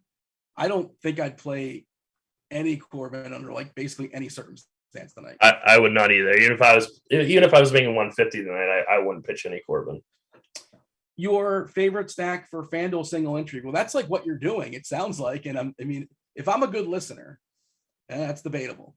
If I'm a good listener, you're talking about stacking at Milwaukee, but leaving off Christian Yelich. That's one of your favorite things to do. Yep. Yeah. And now, don't give me your full lineup, obviously, but you're running it like 4-4 or like 4-3-1 or 4-2-2, or you're not sure? It's probably going to be a 4-3-1. And you mentioned Vladdy as one of your favorite one-offs. I'm starting to put the lineup together. Are you giving me like a poker face? Is that what's going on? I wasn't watching. No, I mean, I'm not sure about Vladdy yet, to be honest with you. I probably won't, because I kind of want to double punt first base, maybe like Tellez, Trey Mancini kind of deal. So I'm honestly not sure what I'm going to do with Vlad. Ooh, why do you like Mancini? Just like you think he's too cheap and he's got some power potential, and that's that? Yeah, and he does have a lot of hard hits. So I mean, he is too cheap for his skill set. So, and I think that like he's going to be very, very low owned. Are you drinking a Diet Canada Dry ginger ale? The chat wants to know. No. Close though. Crone with the Brewers stack. That's another thing. Yeah, the Steve in the chat talk about script, but that's going to be reasonably popular, right? Crone with Brewers, I think. Yeah. Yep. Yeah, I would think so. I believe the primping and all the getting ready of the crunch time crew, they're good to go. I see Roth lurking. I see Carty lurking. I have to extend the picture, but I got to imagine one Dave Potts, Cheeseisgood, is here. And I just want to shout out Dave. Today from the musings, he mentioned, and SDL Cards tweeted this out. This is pretty great. In the musings today, if you're premium members, you would have read this. He was talking about playing Goldie and Arenado and Tyler O'Neill as potentially as a walk homer type play. And Dave, that is exactly what happened. Look at you calling your shot. I mean, really, Chris Bubich is calling my shot. Doesn't get much easier than that, but yeah, that felt pretty good. I like the walk homer when you ask for it. And why we can't have nice things. Cards tweets this out, and somebody underneath it, Roth. I'm looking at you, Roth. Somebody goes, nice, thanks Roth for getting me off St. Louis. Yeah. Like, I watched the show, and I know you like to retweet this stuff sometimes, so whatever. People are gonna have their fun. But like, you were very clear, and the show was very clear in saying like you could certainly play St. Louis in tournaments, and you didn't make this line. You didn't make anybody's lineup today, right? I'm pretty sure you didn't click the buttons. No, I didn't do it, but yeah, no, I didn't do it.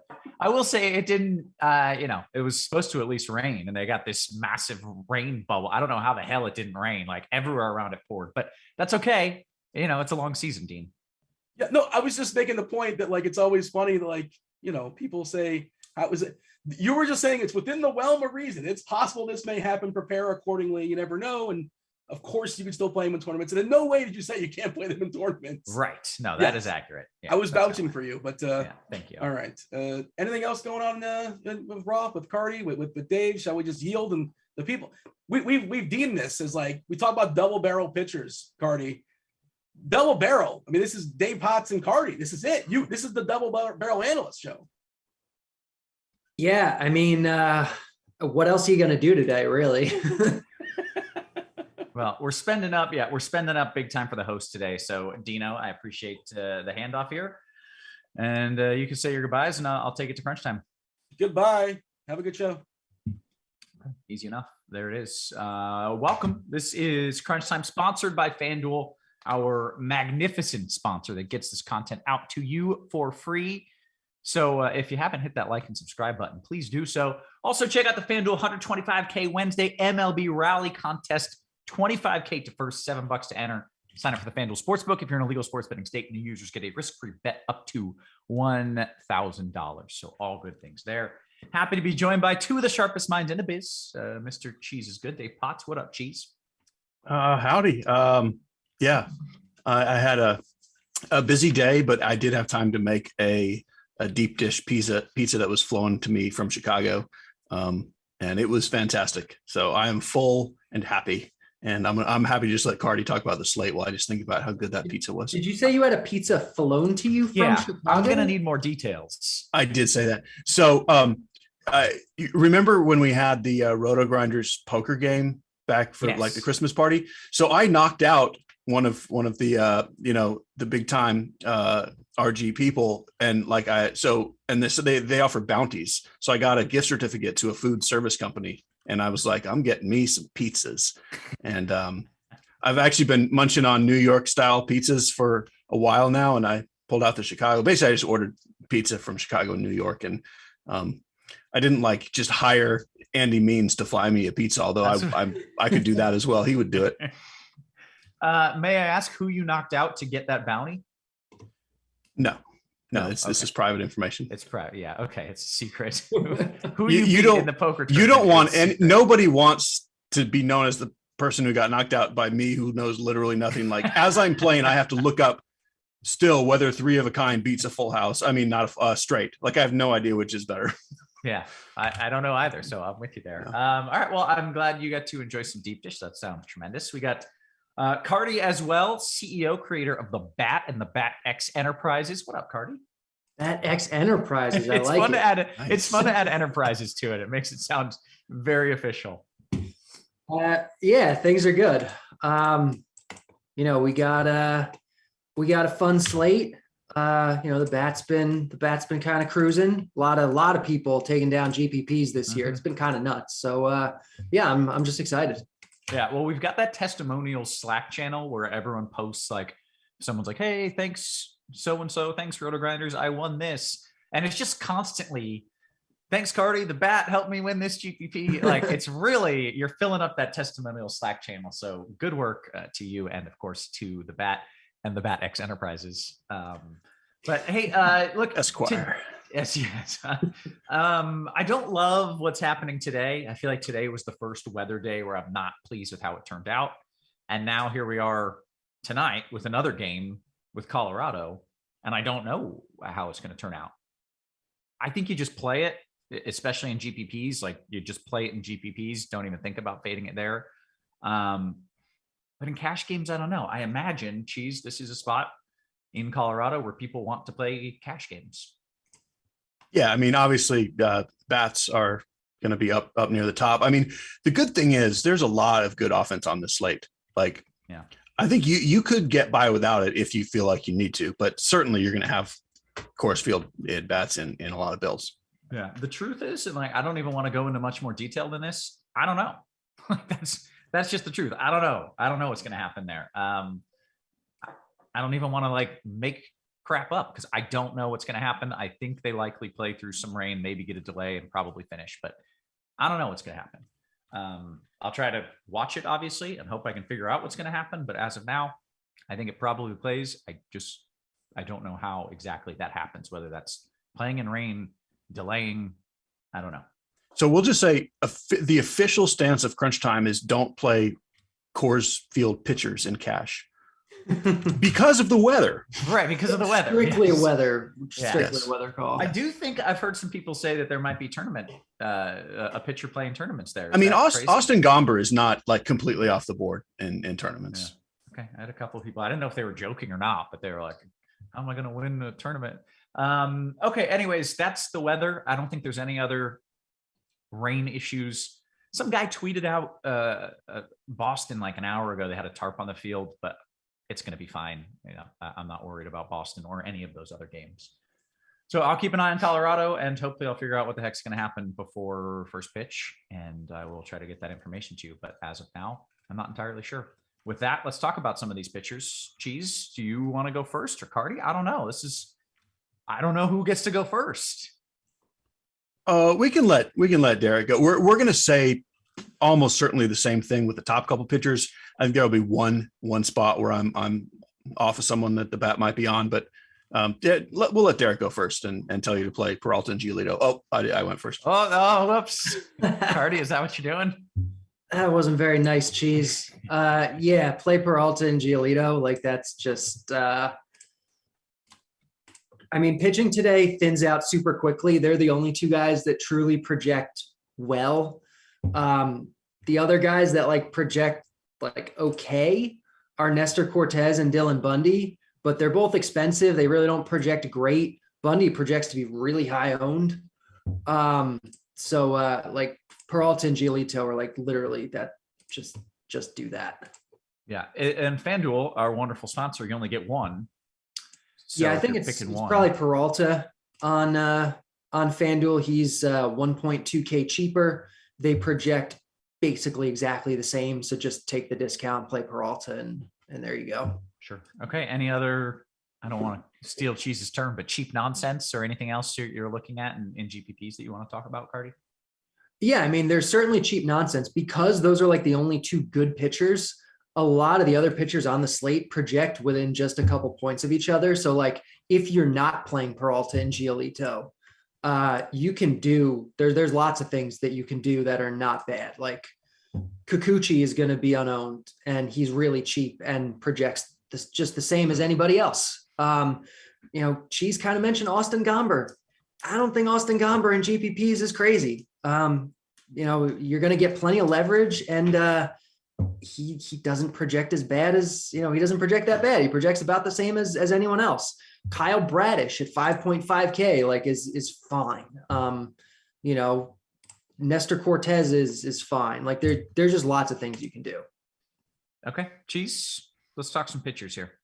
Yeah. So, I mean, Peralta and Giolito are so far ahead of the pack. And I agree that like on FanDuel, like I have a slight lean to Giolito. But at the $1,200 difference, I have more Peralta than Giolito. When I did my first run of lineups, both hand building and running through the lineup builder, I had 100% of those two. It was maybe 60-40 for Peralta. I went out of my way to put in a couple Nestor Cortez and a couple cheap things, but and then on DraftKings, I guess just not that hard to afford both of them together. You run into a few lineups where, yeah, you just want to load up and go nuts. I'm playing Bradish as the cheap guy because he's the truly cheap guy. Twins lineup is a little worse than usual. Buxton's not playing, it helps things.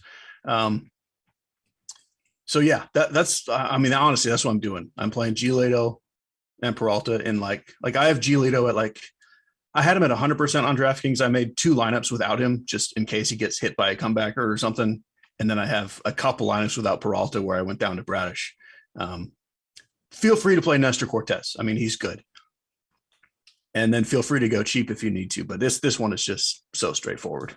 Yeah. All right. It seems it. I guess we're going to get different and interesting with some bats because it seems like everybody's going to have the same pitchers. So, Cheese, why don't you walk me through some of your favorite stacks? Yeah. So the slate is very interesting on the hitting side. I mean, obviously, so we have Coors Field, and the Rockies are kind of the obvious top team against Corbin. They line up well against a nonsense lefty. I like the Yankees every bit as much. And then I really like the Red Sox and the Brewers pretty much just as much too. Like those are my top four, with the Nationals, the close fifth. And you can do a lot with just those teams, but then that's leaving out like the Dodgers, the Angels. I even kind of like the White Sox. I really like all this offense. So personally, I'm underweight on both Colorado and Washington. Going more to the Yankees, who are also not sneaky. And then the Dodgers and the White Sox are the teams I don't think anyone's going to play. And yeah, Alex Wood is good, but I don't know if you've looked at the Dodgers lineup. It's also good. So I do like them. Okay. Carty, you want to run through some of your favorite stacks?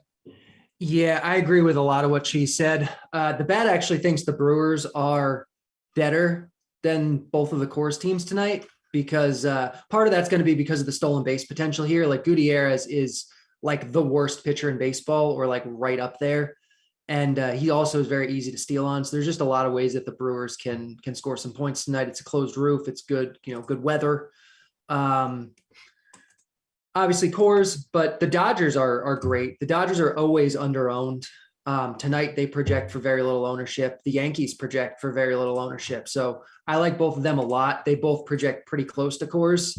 So I would definitely be about that. I think the Angels are fine. And in terms of just like cheap, like maybe even secondary stack stuff, or if you're going, too expensive pitchers and you really just need to get different somehow, I don't think the Orioles or the Twins are bad, especially on DraftKings at their prices. Okay. All right. Let's go position by position. Carty, I will let you lead things off here. Start with catcher, and then kind of bring up that catcher Fanduel position as well. Yeah. So, on Fanduel, I don't think you're playing a catcher. Easy enough. Okay. Fair. On DraftKings, you have Elias Diaz in Coors, who I think is obviously going to be, a very popular play and a good play. I don't think he's the only guy you can play though. I think Will Smith for the Dodgers, like the Dodgers project really well tonight, even though it is Alex Wood. It's a park downgrade for Wood. The Dodgers are crazy good. Will Smith is hitting cleanup. He projects at 1% ownership. So I even think he's cash viable. You probably don't do it, but like he's good enough where like he's of that level. And so in GPPs, he's just fantastic. I think Gary Sanchez at 4.4K is really good, especially in GPPs. And then if you need a punt, Riley Adams, who's the catcher for Washington tonight, is 2.4K in Coors. So I think you're probably playing him or Diaz in cash, but I do really like Smith and Sanchez also. Okay.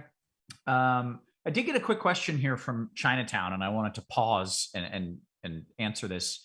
Chinatown says, Carty, what do you mean it's a closed roof and it's good weather?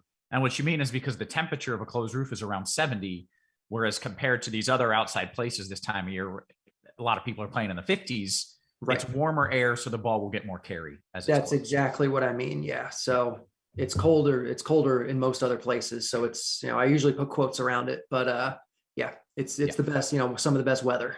And in summertime, that changes a bit, right? Where if it's going to be 90 degrees somewhere, then the closed is not as good. Exactly. It's all relative to what the weather outside is in other places on the slate. Yeah. Okay, cool. Just wanted to clear that up. Okay. Cheese catcher. Yeah. I mean, the Will Smith ownership is truly glorious. And yeah, even if it ends up at, 5%, like 5% Will Smith versus 20% Elias Diaz, like I would take Smith all day, every day. Yeah. The only thing I'll say about Riley Adams is he would be something I would consider bad chalk, except that lineup came out so late. I'm not sure that people were like planning to be able to play him. So I'm not sure he ends up like ridiculously chalky. Prior to him getting in the lineup, I had Robinson Chirinos as the nonsense cheap catcher. I think I'm just going to leave him where I'm not playing other Nationals bats and just say, I don't really want Riley Adams chalk. Okay. Like Take us to first. Yeah. So I guess I'm going to, Carty mentioned this in the stack section. Like I've ended up with so many Baltimore bats just as the fill-in pieces on DraftKings. I mean, it's Dylan Bundy, even with a dead baseball, he can give up some home runs, and like Mancini at first in particular, so cheap. Mountcastle as well. So I do like cheap Orioles. The spend up at first that is the popular play and the best play is CJ Cron. The next best play that's cheap is Rowdy Tellez. I think those two soak up so much of the ownership that anything else you do, you're off the board. I like Guerrero a ton.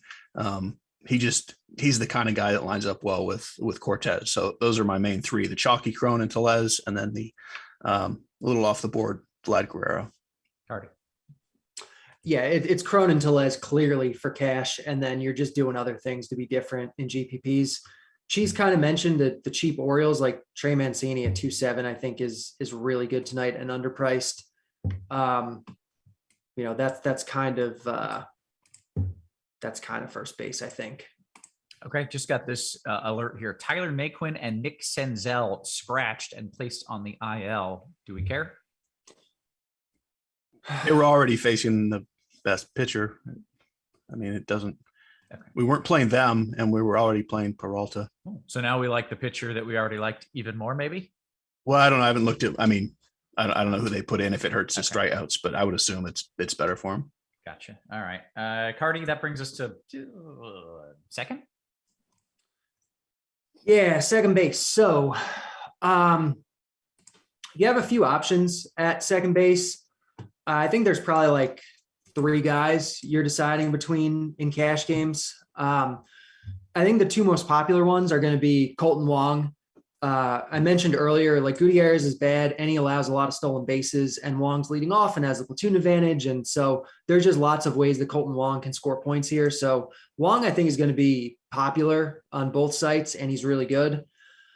Trevor Story against Reed Detmers. I'm not sure how popular he's going to be. I mean, the ownership is high, so maybe people are going to play him, but I feel like, I don't know, people are kind of sick of him maybe, but he's in a good spot. Like he's leading off. He's got the platoon advantage against kind of a weak lefty, great park, very easy pitcher to steal against. So lots of ways for him to score points.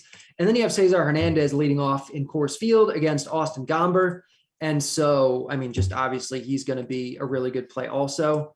Over on FanDuel, Trey Turner, I think, is maybe in the mix, especially in GPPs. He's second base eligible over there. On DraftKings, we'll get to him when we talk about shortstop. Okay, Cheese. So, yeah, in cash games, you're playing Hernandez or Wong. I think that's kind of just all there is. It's not all there is. You can play Trevor Story. I think I would just save a little money. It's not a lot of money, but it's a little money. I don't really think Story comes in at higher than 15% ownership. And I don't really like Wong and Cesar Hernandez on their own so much. Like Wong is okay because, like, I totally agree. He can steal bases, and Milwaukee can just do a lot of things. But there's not a lot of like upside second baseman, which is why I do like Story. He's kind of been a guy I've just noticed all season, like the bat is like always high on Story, and he started out so cold, and people hate when someone starts out like that. Yep. And so regardless of anything, like the ownership's just not there, and he's not even going to be in all of the Red Sox stacks on FanDuel. So I do like him. And that's kind of it. I guess Brendan Rodgers, but yeah, second base is not fantastic. Okay, take us to third. That's fantastic. Third is always better than a lot of other positions. We don't have all of the top bats today. So Devers is in a lefty-lefty. And you know what I would say about that, Kevin? Whoop-de-doo. Whoop-de-doo is what I would say. I do like Devers a lot. I like Josh Donaldson the best at the position. Justin Turner's another guy who's, not started out well, and I think people are kind of tired of him, but he's really cheap on FanDuel. I'm mostly playing Donaldson. And then on DraftKings, Michael Franco is too cheap. And I would be fine just plugging him in if you need something at 3K. And then we still have the Jose Miranda thing, 2K hitting fifth, probably going to be a good player. I still don't mind punting with him. Okay. If a guy like that just stays at 2K, you just keep going. Yeah, it's too cheap. Yeah. All right. But but you don't necessarily need it so much today. Gotcha. All right. Carty, third base. Yeah, I agree with Cheese. Third base is really not anything special today. Like the top guy is Devers in a lefty-lefty matchup, which, whoop-de-doo. I like him also. But also he's 5K on DraftKings. On FanDuel, 3.7 is maybe a little more palatable, but I don't really want to pay up 5K for him in cash on DraftKings. Donaldson, I think, is good, but really it's kind of gross. So I don't have any problem just saying punt with Miranda, 2K, and just spend up on all the other cores in Milwaukee and double barrel aces and everything else kind of stuff. But I also really like Justin Turner, like Cheese said, especially on FanDuel. I think Turner's really well priced. That's kind of the position. Okay. Luis Urias, Milwaukee's going to be popular, but it seems like maybe he won't be. So if you're going to play Milwaukee, maybe he's a decent way to make your stack different. Great. All right. Take us to short. Yeah. Shortstop has more to like on the high end. Trey Turner is expensive. And so you're definitely not going to play him in cash, especially on DraftKings. But in your Dodger stacks, for sure, or even as a one-off, he's the top guy, and he's projected to come in at very low ownership, as are most of the Dodgers today. The chalkier guys that I think people are going to gravitate more towards, Willy Adames for the Brewers. We've talked about why we like this spot for the Brewers a lot, and I think Adames is a really strong play. We mentioned Trevor Story at second base. But on FanDuel, you can play him at shortstop. I think that's probably where you want to play him. You probably do Wong at second and Story at short. He's just really affordable, and the spot's really good over there. Carlos Correa. These Twins have been kind of underpriced lately. The spot is decent for Correa, so I'd probably rather just play Willy Adames at the same price on DraftKings or Story on FanDuel, or Adames on FanDuel. But Correa, I think, is totally fine. Also, there's not a whole lot to like on the cheap end.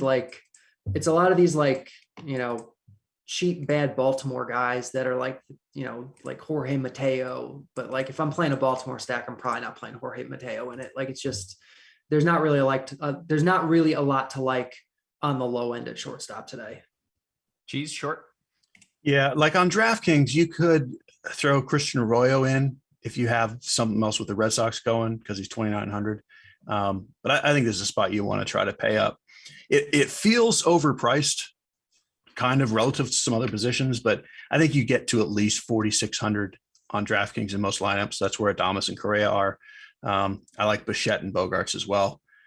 And then, FanDuel, it's a little easier to get. You can get Trey Turner if you want him. Adames is a little more priced up relative to the position. So I would say I like Bogarts and Bichette a little better in FanDuel tournaments, just because you can get them easier. I'm also going to always have a couple of these giant stacks. And Brandon Crawford would be kind of the mainstay in there. Okay. Takes the outfield. Cheese. Yay. Hooray. So what's funny about today is the top team that everyone's going to look at is the Rockies. And their top players other than Crone, it's sort of like Grichuk and Connor Joe. But Grichuk and Connor Joe are priced essentially the same as Judge and Stanton and Trout and Ohtani and Betts. And like they're not that good. And Soto as well. Like this is where I prefer the Yankees. Like I'm playing Judge and Stanton before I play Joe and Grichuk. I'm playing Trout and Ohtani before I play them.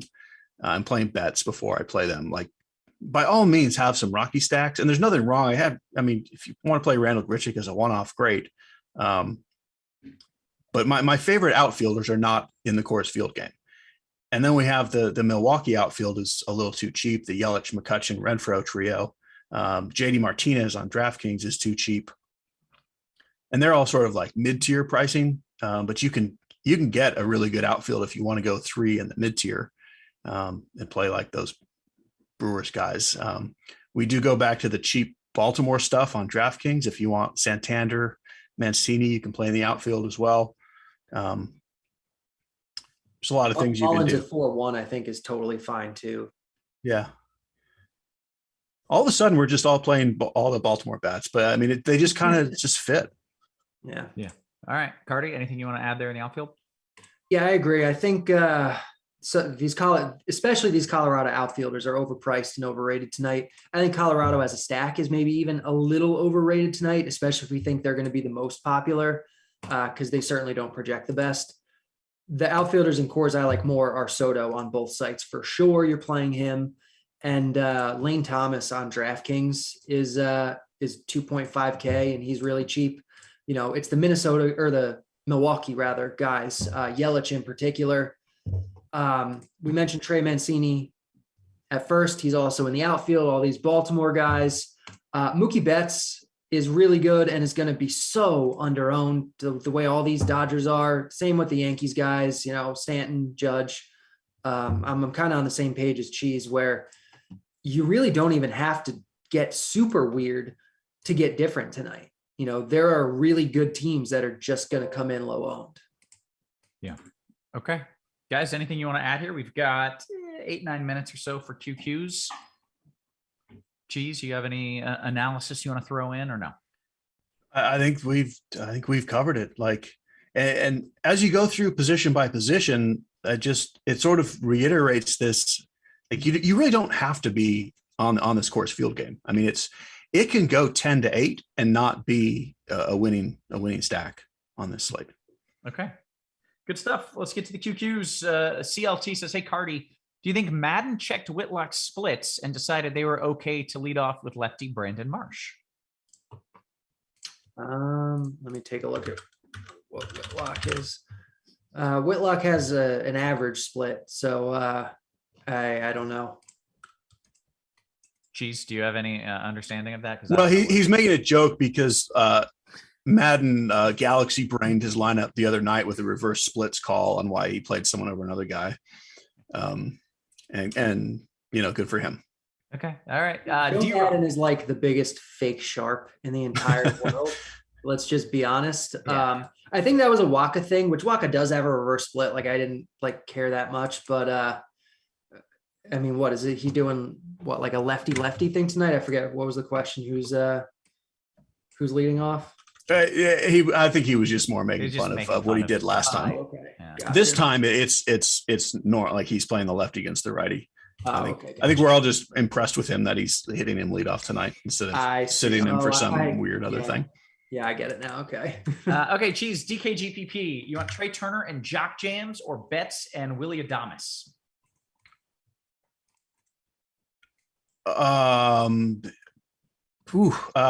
Betts and Adames. I like both those combos though. All right. Carty, this is a FanDuel cash question. Correa or Story? Straight up. I think I take Story. Mm-hmm. Okay. FanDuel cash, Cheese, Miranda, and Soto. I feel like that's the answer. Or Donaldson and Larnack. Yeah, get the Soto one in there. Yeah. Let's see. DK Cash, Carty, Stanton or Yelich? Yelich for sure. Oh, I didn't think that was going to be your answer. Okay. In cash, Yelich, definitely. I mean, in GPP, Stanton's great. Okay. Chinatown says, Cheese, do you have a word or phrase to describe Juan Soto's matchup versus Gomber tonight? I don't know if okie dokie is a word or a phrase, but that would be it. All right. Dan Jan. Geez, Peralta Bardish with a 1-5 Dodger stack and 3 Baltimore guys. Is that okay in a DK single entry? Yeah, I have exactly that. So we will tie for first. Congrats. Great. Okay. He also says, "What's up, Cheese? Am I still your favorite play?" I think Dan Jan the other night. He was yeah. So what's great though, it was a random Baltimore stack. Tonight we actually are good with the Baltimore stack. That night I just loved how much I didn't like it, and I'm sorry you didn't win. I'm stunned and sorry. And yes, you're my favorite play.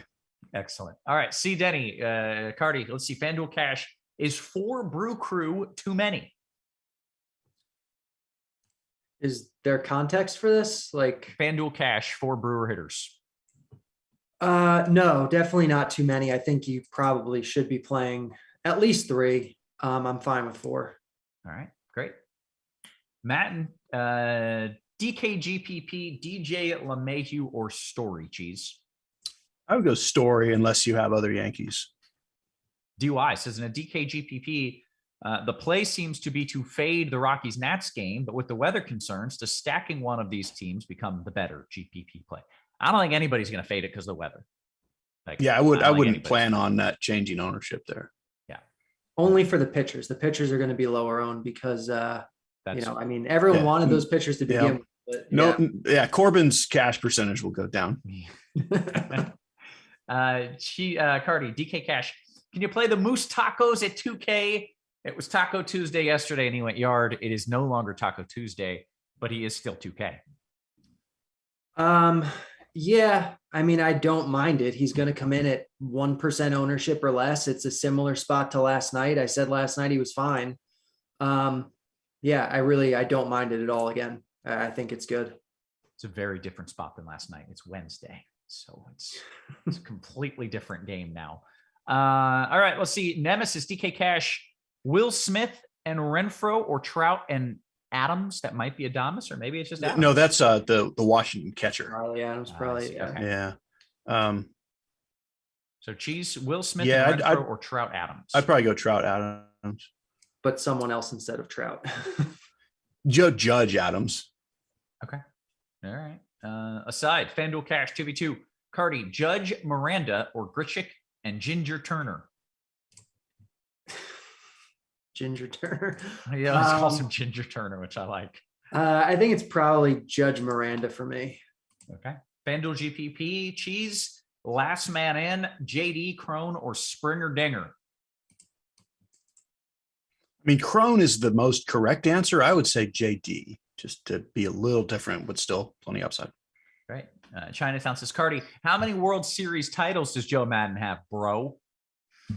Does he have a couple? He's got 2. We can look up how many he's lucked into, how many they've won in spite of him, because there's at least a couple, I think. I am a big Joe Madden fan because I believe that even though he does stupid things, he somehow motivates the team into more wins with weird stuff. Is that what happens? I think that's what happens. That's what he did in Tampa Bay. He turned the whole place around. We cannot prove that is wrong. Right. Yeah. But all my friends think he's a complete moron, and have ever since he was with Tampa. Tactically, he's a bad manager. Yes, but I agree with that. You can't quantify the clubhouse stuff. He's probably pretty good there. Yeah. All right. DKGPP, Cheese, which underperforming hitter is a good play tonight? You know what? I'm going to go with the Bats choice of Trevor Story. I like it. That was the first guy that came to mind for me. Excellent. Okay. I'm going to go with Miranda. I don't know if he's I'm assuming he hasn't done anything since he's still 2K. He's only played a couple, 3 games. And has he done anything? Yeah, depends on what you mean by anything. Yes, he has not gone 0-4, if that's what you mean. Okay. It's Miranda season tonight. He's getting a triple and a double and a single, but he's not going to go yard. Triple double and a single for Miranda. Lock it in. DK Cash, Cozy, Miranda Stanton, or Franco Renfro?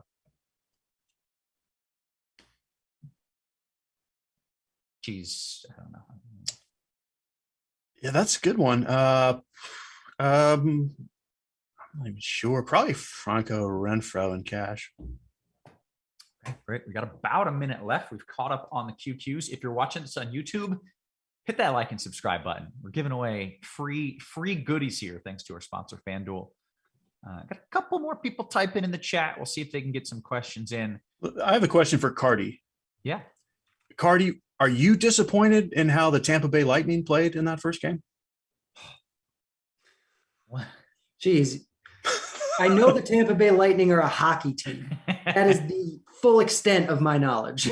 Yeah, Kevin, he's disappointed. He's disappointed for sure. You should be.